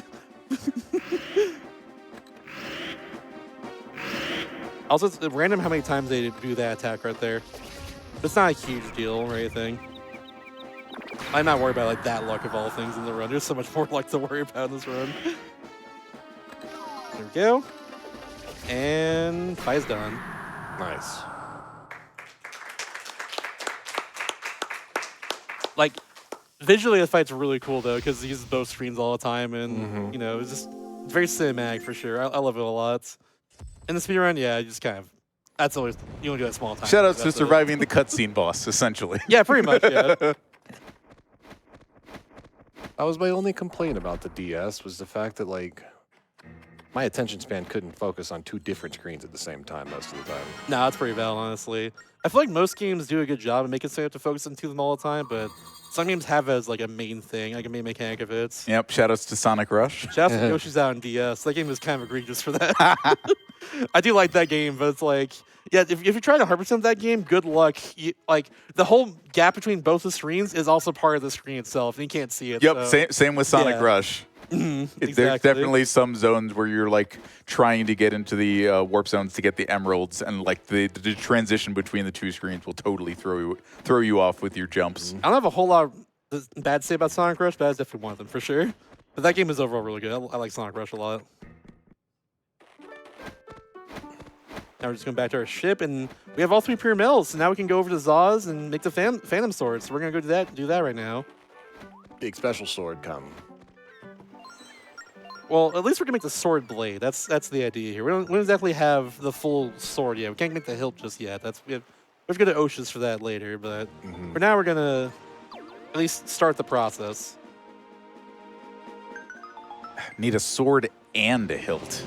Just needy. I thought Just those, have the blade, I honestly. thought those. I always just figured that was always going to be like 1 unit. Well, I mean, we're throwing a hammer around. Couldn't we just figure out how to do the same with the sword's blade? That would be really cool, honestly.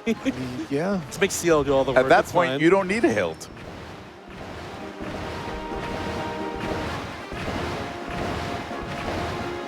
Yeah, once on the island here, we just give them the stuff, cutscene initiates, and at that point, we're actually gonna do a fun little thing to pass the time. That's we do need to do to actually beat the game in the first place, but so you might have actually noticed the entire run that I've been avoiding these mailboxes. So we're actually gonna go to the mailbox for the first time ever right now, and thankfully, of all the mail we've missed so far in the entire game, the one letter we need is right on top of the pile, and it's read to us by the postman here. Which, by the way, huge violation of privacy. That he's reading the mail to us directly. By the way, why does he do that? Look! What he's about to do here. He's about to open our mail and read it to us. Like, who does that? Why? But yeah, I think you that's got the Darlene right idea there. of mail carrier and singing telegram mixed up. Understandable mistake, honestly. Yeah, Jolene sends it essentially. Larry's like, "I want my revenge." We have to go fight her. And we just send back right smiley here. face. Yeah, I can draw whatever I want right there. So I would draw a smile everyone I do. That does show up later on in the credits, by the way. So look forward to that if we get that far in the credits. Yeah, a few of the things we're gonna do right here that'll save us some time. Jolene kind of spawns randomly on the ocean if you start sailing around. So we want to make it consistent. We're just gonna save and quit real quickly and come back in. Once we do that, Jolene will spawn in immediately. So we just have to go to her. Now, I used to think it was faster to warp to the frog and then start sailing towards her. Turns out if you warp to the frog, your ship will always face the wrong way. And also, like, it takes a little bit for the ship to start up again, go quickly. So it's actually a little bit faster just to go straight, just go to her immediately, like this, instead of warping there. So she's gonna come over towards us, and our final fights with Jolene, a little anticlimactic because she's a bit of a fool. She decided to bring a sword to a hammer fight. That's all I have to say about that. You know, Absolutely foolish. Come on, get the memo. Look, Jolene hasn't been watching the speedrun. She's not aware of the things that Shasta can do with a hammer. yeah. I guess that's true. You're right. One thing I can do with it is just kind of keep her in place while she goes through all her cycles until eventually gets the one where she starts winding up. So that's what we're going to do right here. She's going to do this one first, but now I'm just going to do this. Stun lock. She will sometimes still do the sword swipe there, but yeah, we're just going to keep doing this until she's done. And then, oh my gosh, that's the fight right there. Yeah! It's not over yet. Oh. There's one more phase. Now it's over. That was like playing against your little brother in Super Smash Bros. When you have the hammer and, the controller's and he unplugged doesn't know either. what it does. Right. At one point, I was a little brother. Like, Yeah, as a fellow little brother. Yeah, I know what that's like. But now I'm like really good at Smash, so like take that, I guess. Yeah, essentially, Limebeck and Jolly were it's kind of implied they were lovers, and like Limebeck just kind of broke it off, but like without really like doing it in a clean, good way that's like healthy for both of them. And he also stole her treasure, so there's I'd that be a too. little. I'd be a little upset about that part too. Yeah, same here, honestly. Jolene's in the right. Let's go, Jolene. But also, Limebeck's funny. It's fine. He can do what he wants. Look, you break my heart. Eventually, I move on. You steal my treasure. I'm on you for all the time. Yeah. Yeah, one last saving quick. We're just right back to Zaz's Island, and our sword's ready now. Our Phantom Blade is ready in this case, so we're going to go ahead and get that and Perfect. bring it over to Mercury Island where Ocean King is. And that'll be our last sailing section at that point. In the meantime, can we thank some people for sharing some of their treasure with us and with Nami? Absolutely. Go for it. Awesome. We have an anonymous $15 donation that says, did you know that a bunch of artists made t-shirt designs for a ton of the games in this event, including Ooh. Phantom Hourglass? That's true, yeah. Yep, you can see all of those designs and more merch available at tantrummerch.com/RPG Limit Break. We also have a $100 donation from Maddie Inc. Here's to the Nice. dawn of the final day. Looking forward to another day of great games, and I always enjoy a Mr. Shasta run. Thank you so much. Thank you so much, Maddie. Thank you. Thank you. Yeah, one last little sailing section here. Then we're on Mercury Island for the very rest of the run here. And a quick mention to something we said earlier. We wanted to hit $68,000 before the end of this run. We are $24 away. 24. Well, we can do that. Just a few minutes, but yeah, you could absolutely make that happen. Let's go, y'all. Final day of RPG Limerick now. Yeah.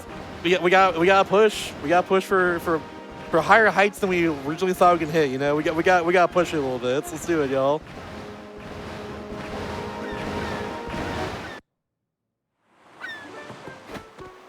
So I'm gonna do a funny little thing here. So earlier, almost 3 hours ago now, we did something called sword tutorial skip, and Oceus is normally like over on this side here. You can see him right over.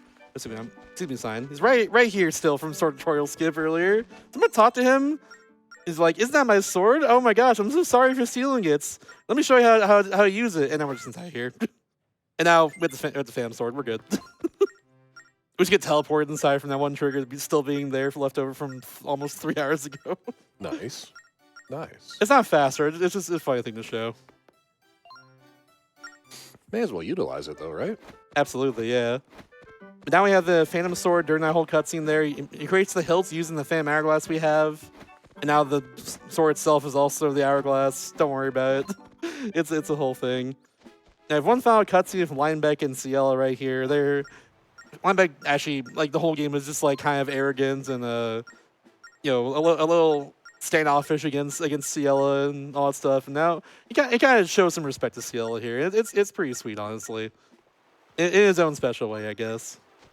Like, he always calls Ciela something different. It's not actually her name the entire time, but he just finally addressed Ciela as her name that time, so it's a little special. But for now, we have our final visit to Temple of the Ocean King. If we go to the very bottom of it once again, and thankfully we have a save point, like a warp point here from earlier, the last time we did this. 2-8's pretty good, actually. That's a good time right there. So we skip essentially just half of it, but going here. Now we should go to the end of it. And now we have all the items in the game. We can just go through the end even faster because there's more shortcuts up to us in the temple here. One of which being, of course, using the grappling hook. We're going to use that immediately to grapple onto a treasure chest that probably a lot of people did not know you can actually do here. But if you just go right here and hit this, you just go over here. Nice. You got Circle Crystal immediately. Do you think that one was intentional, or do you think that one was just... It was close enough that somebody was like, I'm going to try this. I think it's just close enough in this case. I'm not sure if that was intentional, but maybe. Hard to say for that one, actually. We're just going to take this all over here. I used to do a hammer clip in this section, and it used to say, I thought I'd save time for a while. It turns out if you just use bomb shoes, the intended thing for this part is just a little bit faster than doing the whole hammer clip. So we're just going to do that. Because I can just go all the way up here instead of having to sit down here while the switch is going and it's just playing. So it saves a little time of movement. Mm-hmm. Okay, now we're all the way down here. Our last two crystals are here, of course. And now we have the Phantom Sword. We can actually destroy the Phantoms themselves. They were invincible for a long time, but now we can hold our own against them by just one hit killing them. Very cool.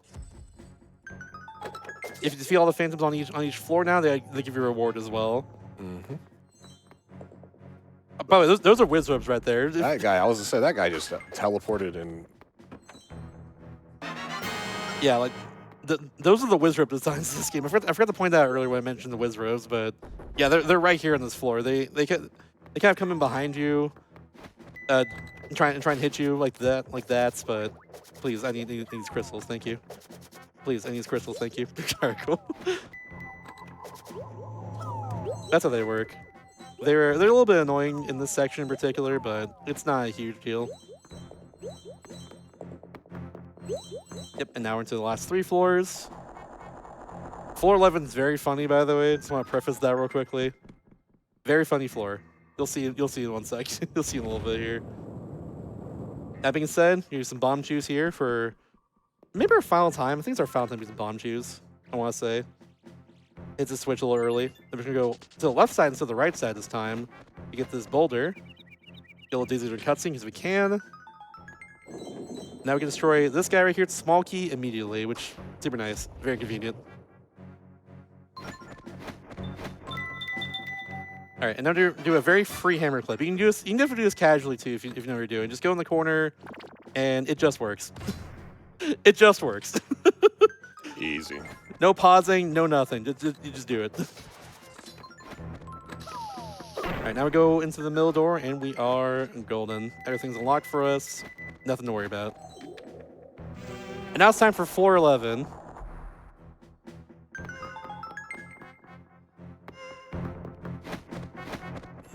And now it's floor 11. Let's go! Nice. Yeah!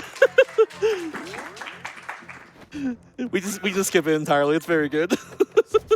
The most difficult floor of a dungeon I've ever seen in my life. Honestly, though, honestly. I don't know how you do it. Is there anything worth actually doing there, like casually or in a 100% run? I think if you destroy all the Phantoms and Phantom Eyes, you spawn something there in that case, but that's about it. All right, get rid of you. Can do that. Speaking of which, if you destroy all the Phantoms on this floor, which I just destroyed 2 of the 3 of them that spawn in, you do get a chest that spawns in, which does lose a little bit of time. So for its last Phantom right here, I'm actually gonna not destroy them. We're just gonna stun them normally. Save just a little bit of time, of course. Like that.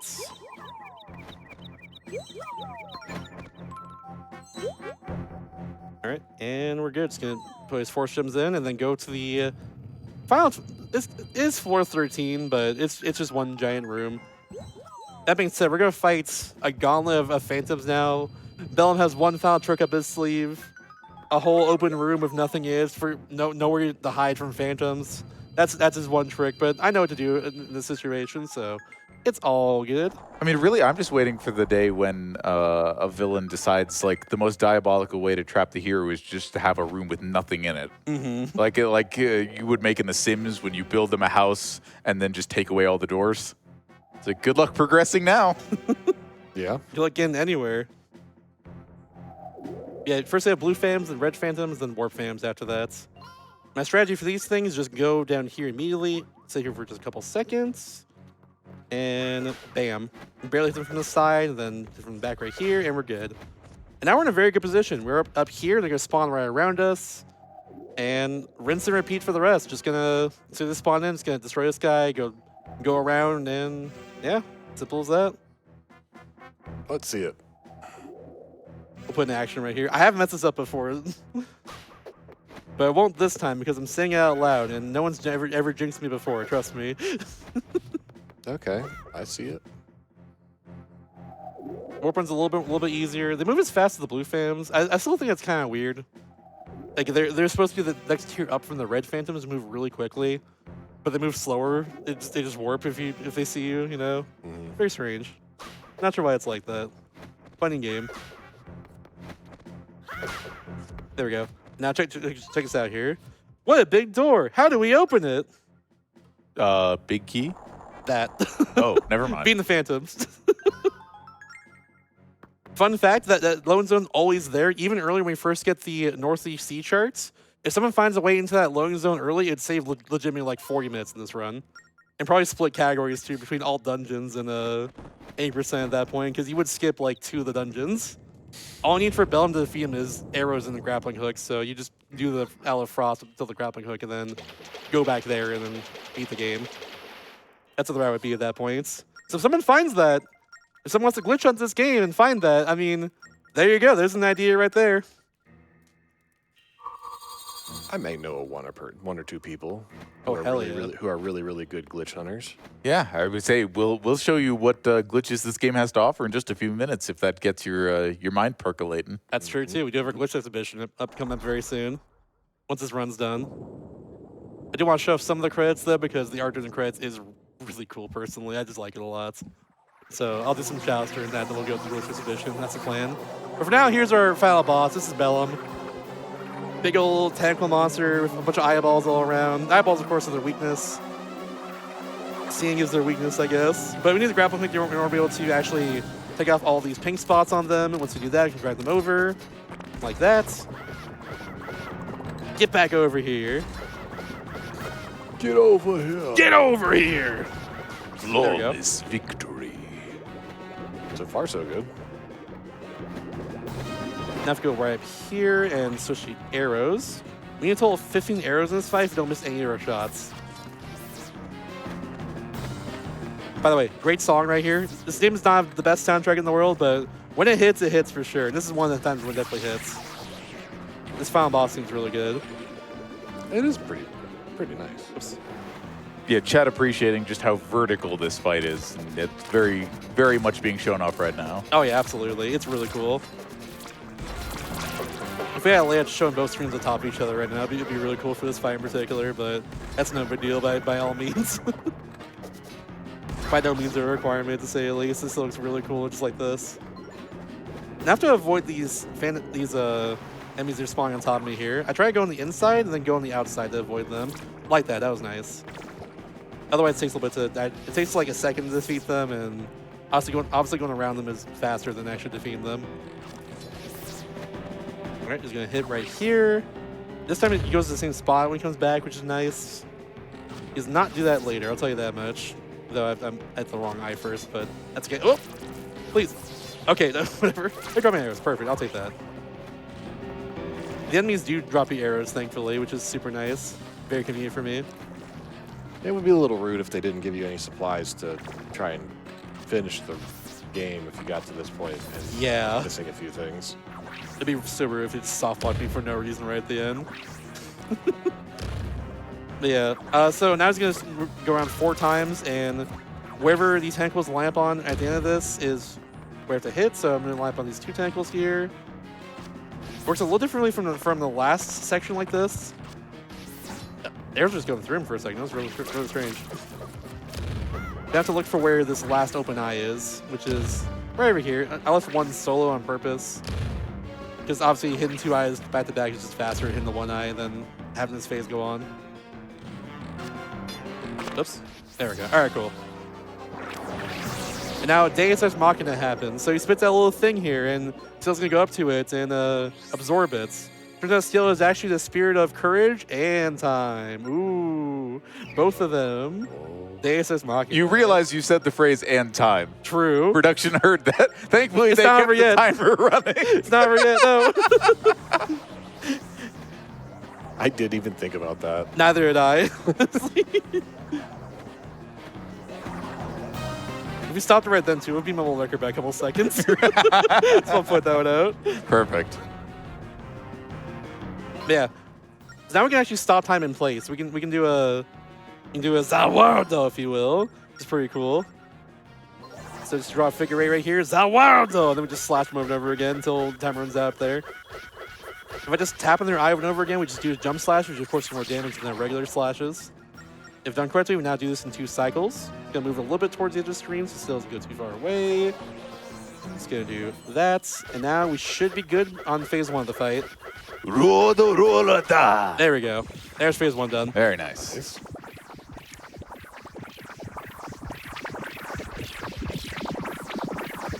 And now into phase 2, which is, it's not luck, but it's just kind of dumb how it works.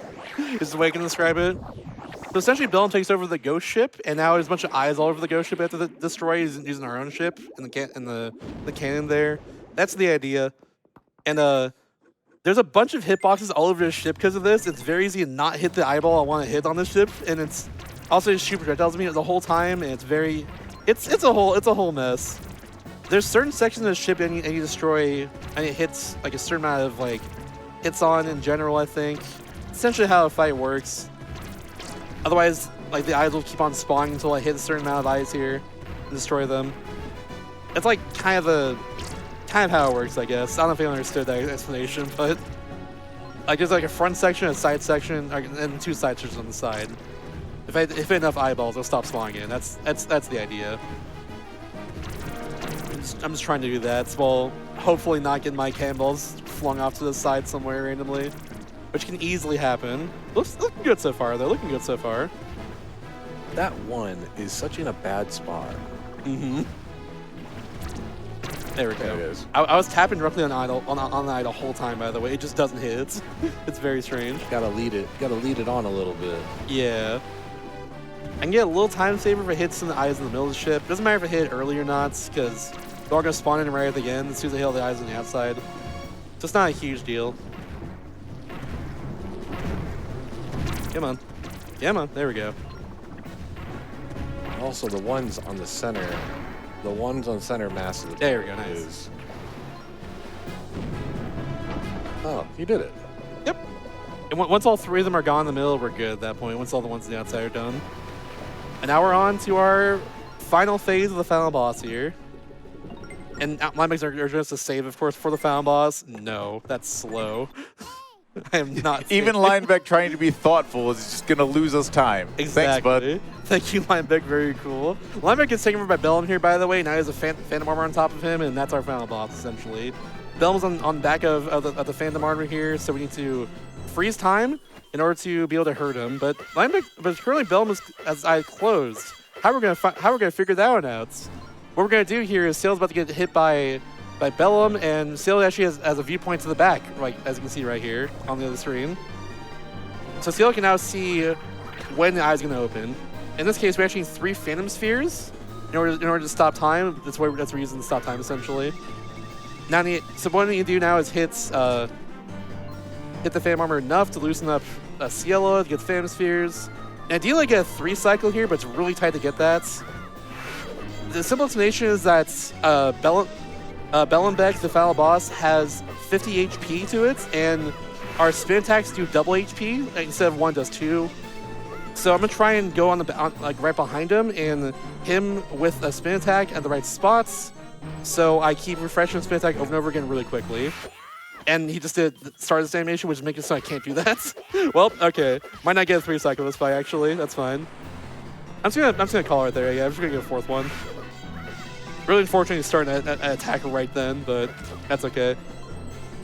We'll get a fast 4 cycle. It's all good. But yeah, right at the end of the speedrun, after all the stuff earlier, there is luck with when you actually open his eye. So yeah, your run could just die right here, and this has happened to me before. He's still not open, by the way. Look at this. And then there's There we not go. really anything you can do about it, huh? Yep, nothing you can do about it, unfortunately.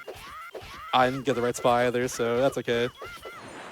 If I get to the right spot, I can just keep on hitting him over and over again, hitting armor over and over again with my spin attack, and I don't get dizzy after 4 of them in a row, so it's nice.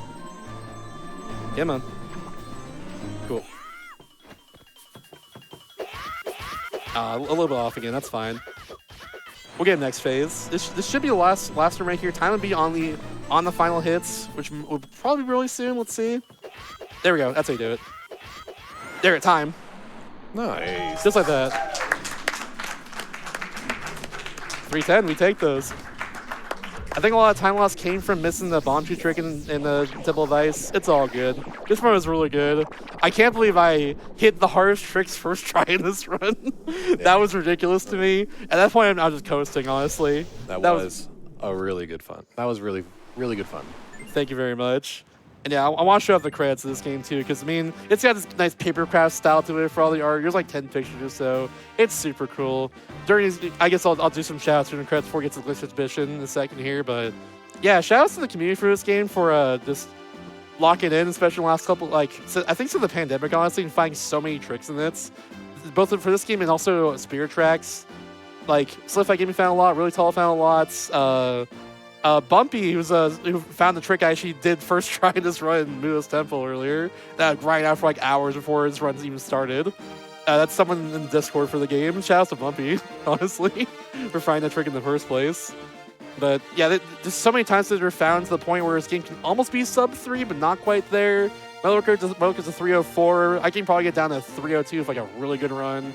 I might try that when we get back from our opportunity break. I'm not sure yet, but yeah, if you want to see some runs of this game in the future, or more DS games in general, I'm trying to beat all of them on my channel. Do this project called DS Destruction. Follow me on Twitch, twitch.tv/mr_Shasta. If you like DS, yeah, I'm streaming DS games all the time. I'm currently going through Shin Megami Tensei Double Survivor. If you like SMT series, that's a tactics spin-off of it. It's actually really cool.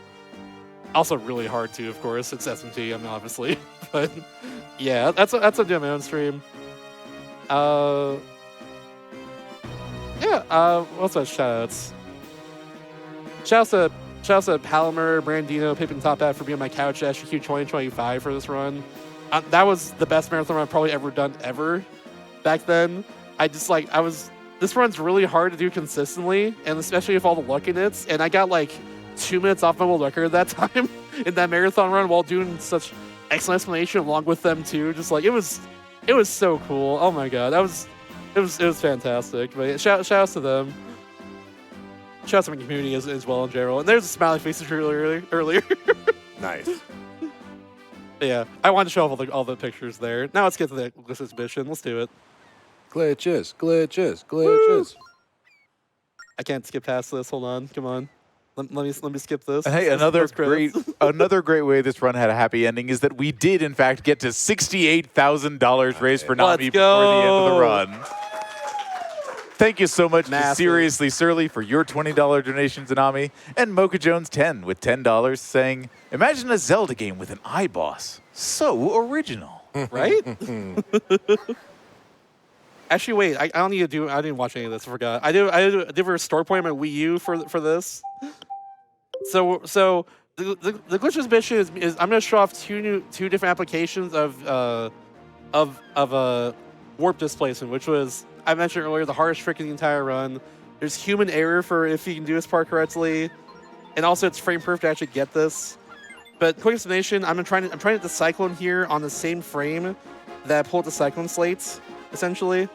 Now for some reason, offsets my warp location at that point. I did it too late. Let's try again. Again, I got this first try in the run earlier. I don't know how. While explaining it, it's such a complicated trick too. So it might take me a few tries now, but we're gonna do like 2 different applications of this. I'll just show that off, and then we'll call it good in this run. We'll call it curtains at that point. That should be it there. I think that's pretty much like the textbook step there. It should be it. I'm pretty sure.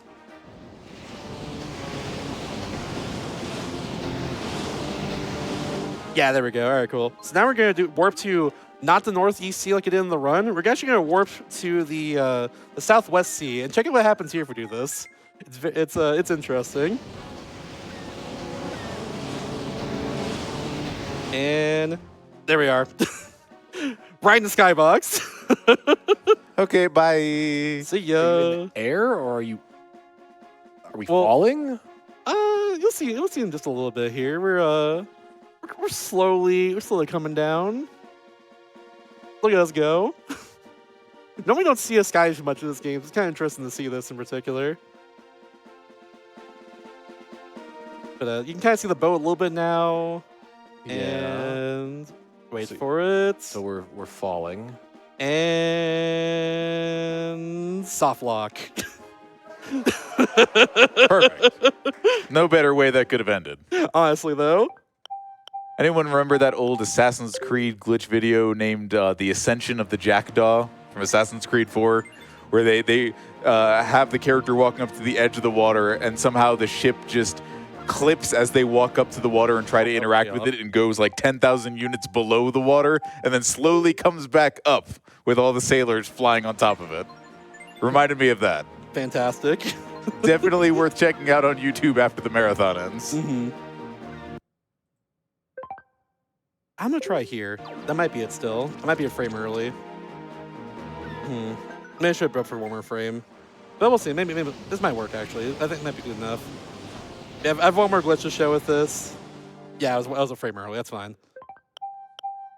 We're doing a thing similar to how we did earlier. This trick is very interesting because like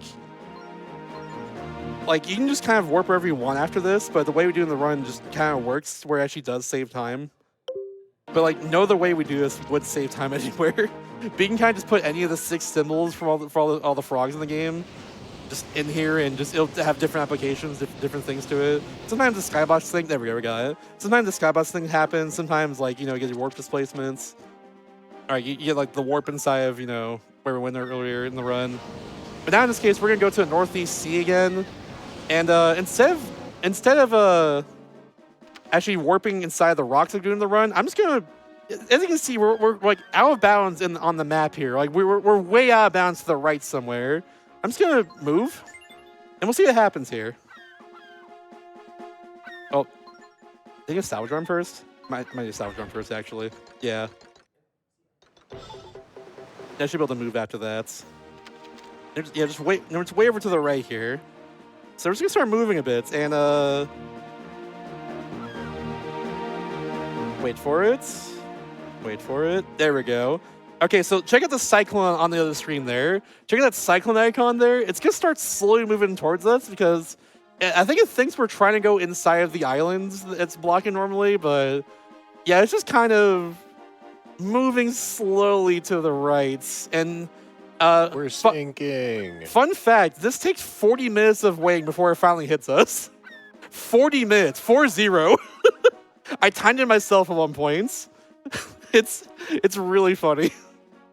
So I'm not gonna wait here for 40 minutes, but yeah, we're that far off the map apparently after warping here normally. But as you can see, while this is going on, our ship is just taking in water the whole time. We're kind of sinking.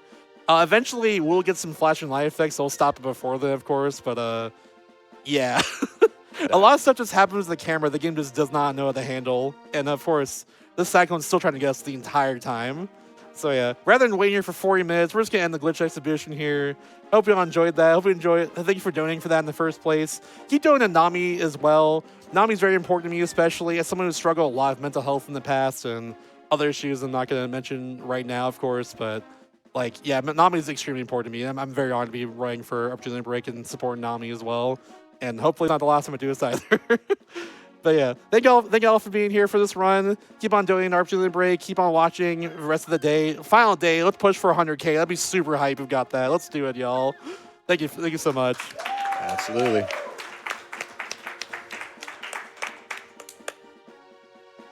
To summarize that run in Link's own words, hit, hut, yeah, hey!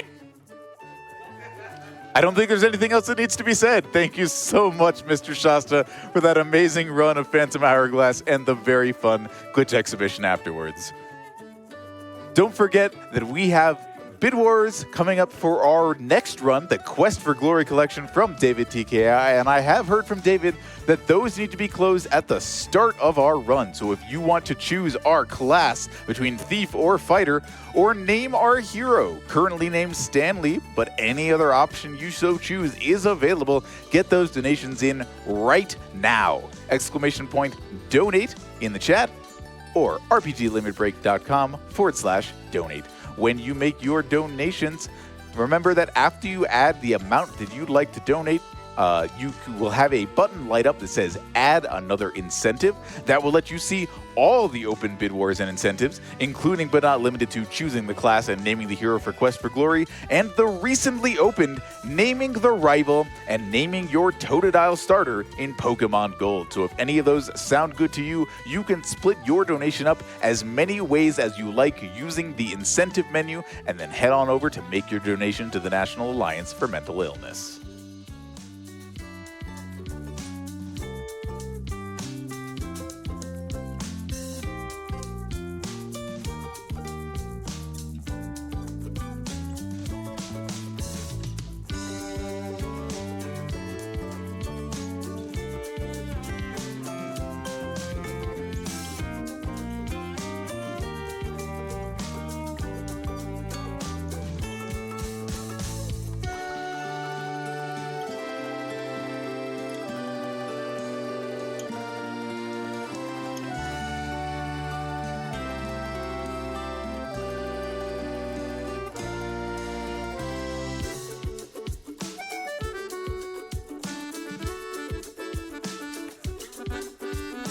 As was mentioned during the Phantom Hourglass run, exclusive RPG Limit Break and Cross Tantrum merch is now live. You can shop the RPG Limit Break collection featuring shirts, blankets, a tote bag, and much, much more. And what's even better, Tantrum merch donates up to $5 per item sold, excluding the Mimi plush for RPG Limit Break, to the National Alliance on Mental Illness and its mission.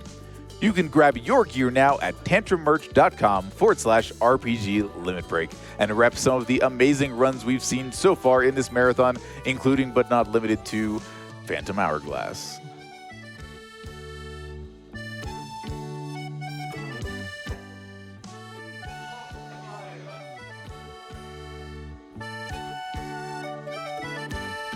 If you're just joining us, if you don't know what NAMI is all about, as we keep mentioning during our runs and during the time in between for this marathon, the National Alliance on Mental Illness, or NAMI, is the nation's largest grassroots mental health organization. They provide advocacy, education, support, and public awareness to improve the lives of all individuals and families who are affected by mental illness and its associated stigmas and challenges. NAMI exists to ensure that no one is alone on their mental health journey. Their work is informed by more than 40 years of inspiring conversation, support, and action that ultimately strengthens the fabric of communities and promotes opportunities to thrive for anyone touched by mental illness. They draw on their past accomplishment, the wisdom of lived experiences, and current scientific understanding of mental health to help those suffering. So if you have been so touched in your life, if you know others who have, if you'd like to help support the journey of those dealing with mental illness, its stigma, trying to understand how to have conversations about delicate topics, NAMI is a fantastic resource for that, and we would urge you to consider donating within your means to NAMI today.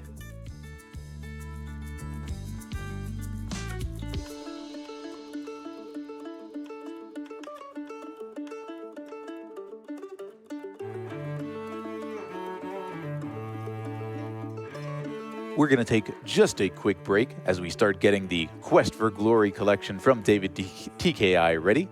Don't go anywhere. We'll be right back with more RPG Limit Break 2026.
And whether you've been here with us all week or you're just joining us now, welcome on back to RPG Limit Break 2026, running live from Denver, Colorado in support of NAMI.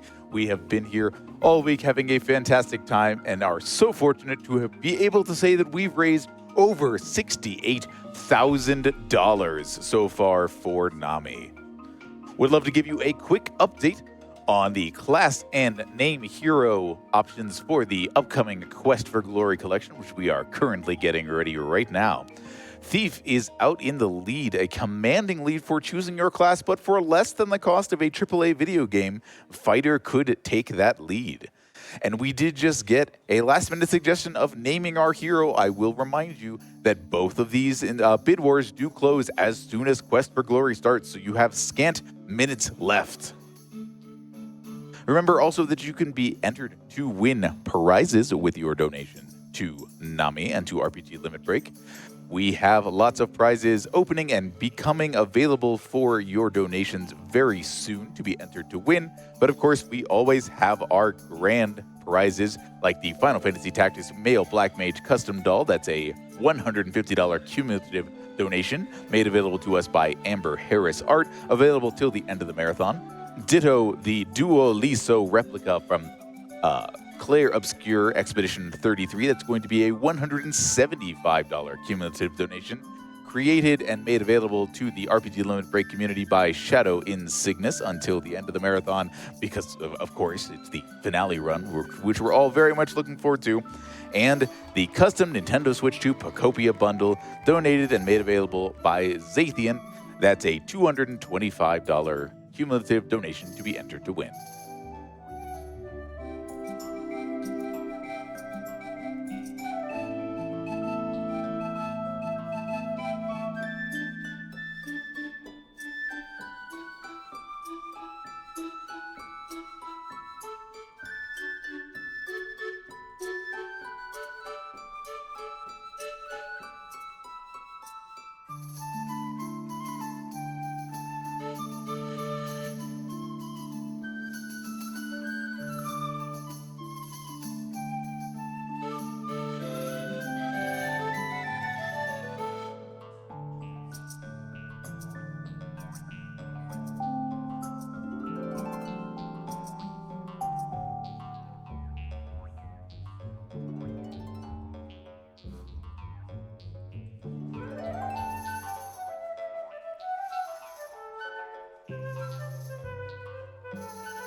A quick reminder, as you see it on your screen, we do have the bid war incentives for naming the rival in Pokemon Gold and naming our starter Totodile, both completely available for bidding. No options on the screen just yet, but your donation to NAMI could change the shape of the Pokemon Gold run, including but not limited to adding the bug catching contest, adding the Snorlax, freeing Kenya, if you know, you know.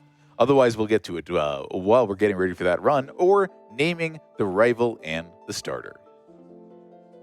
We also have those two incentives for Quest for Glory closing very shortly, with Java McCoffeebean the leading answer, having just supplanted Stanley, and Thief way out in front, thanks to the likes of donations from Harmonic City, giving $25 to NAMI and saying Thief Ego for the win.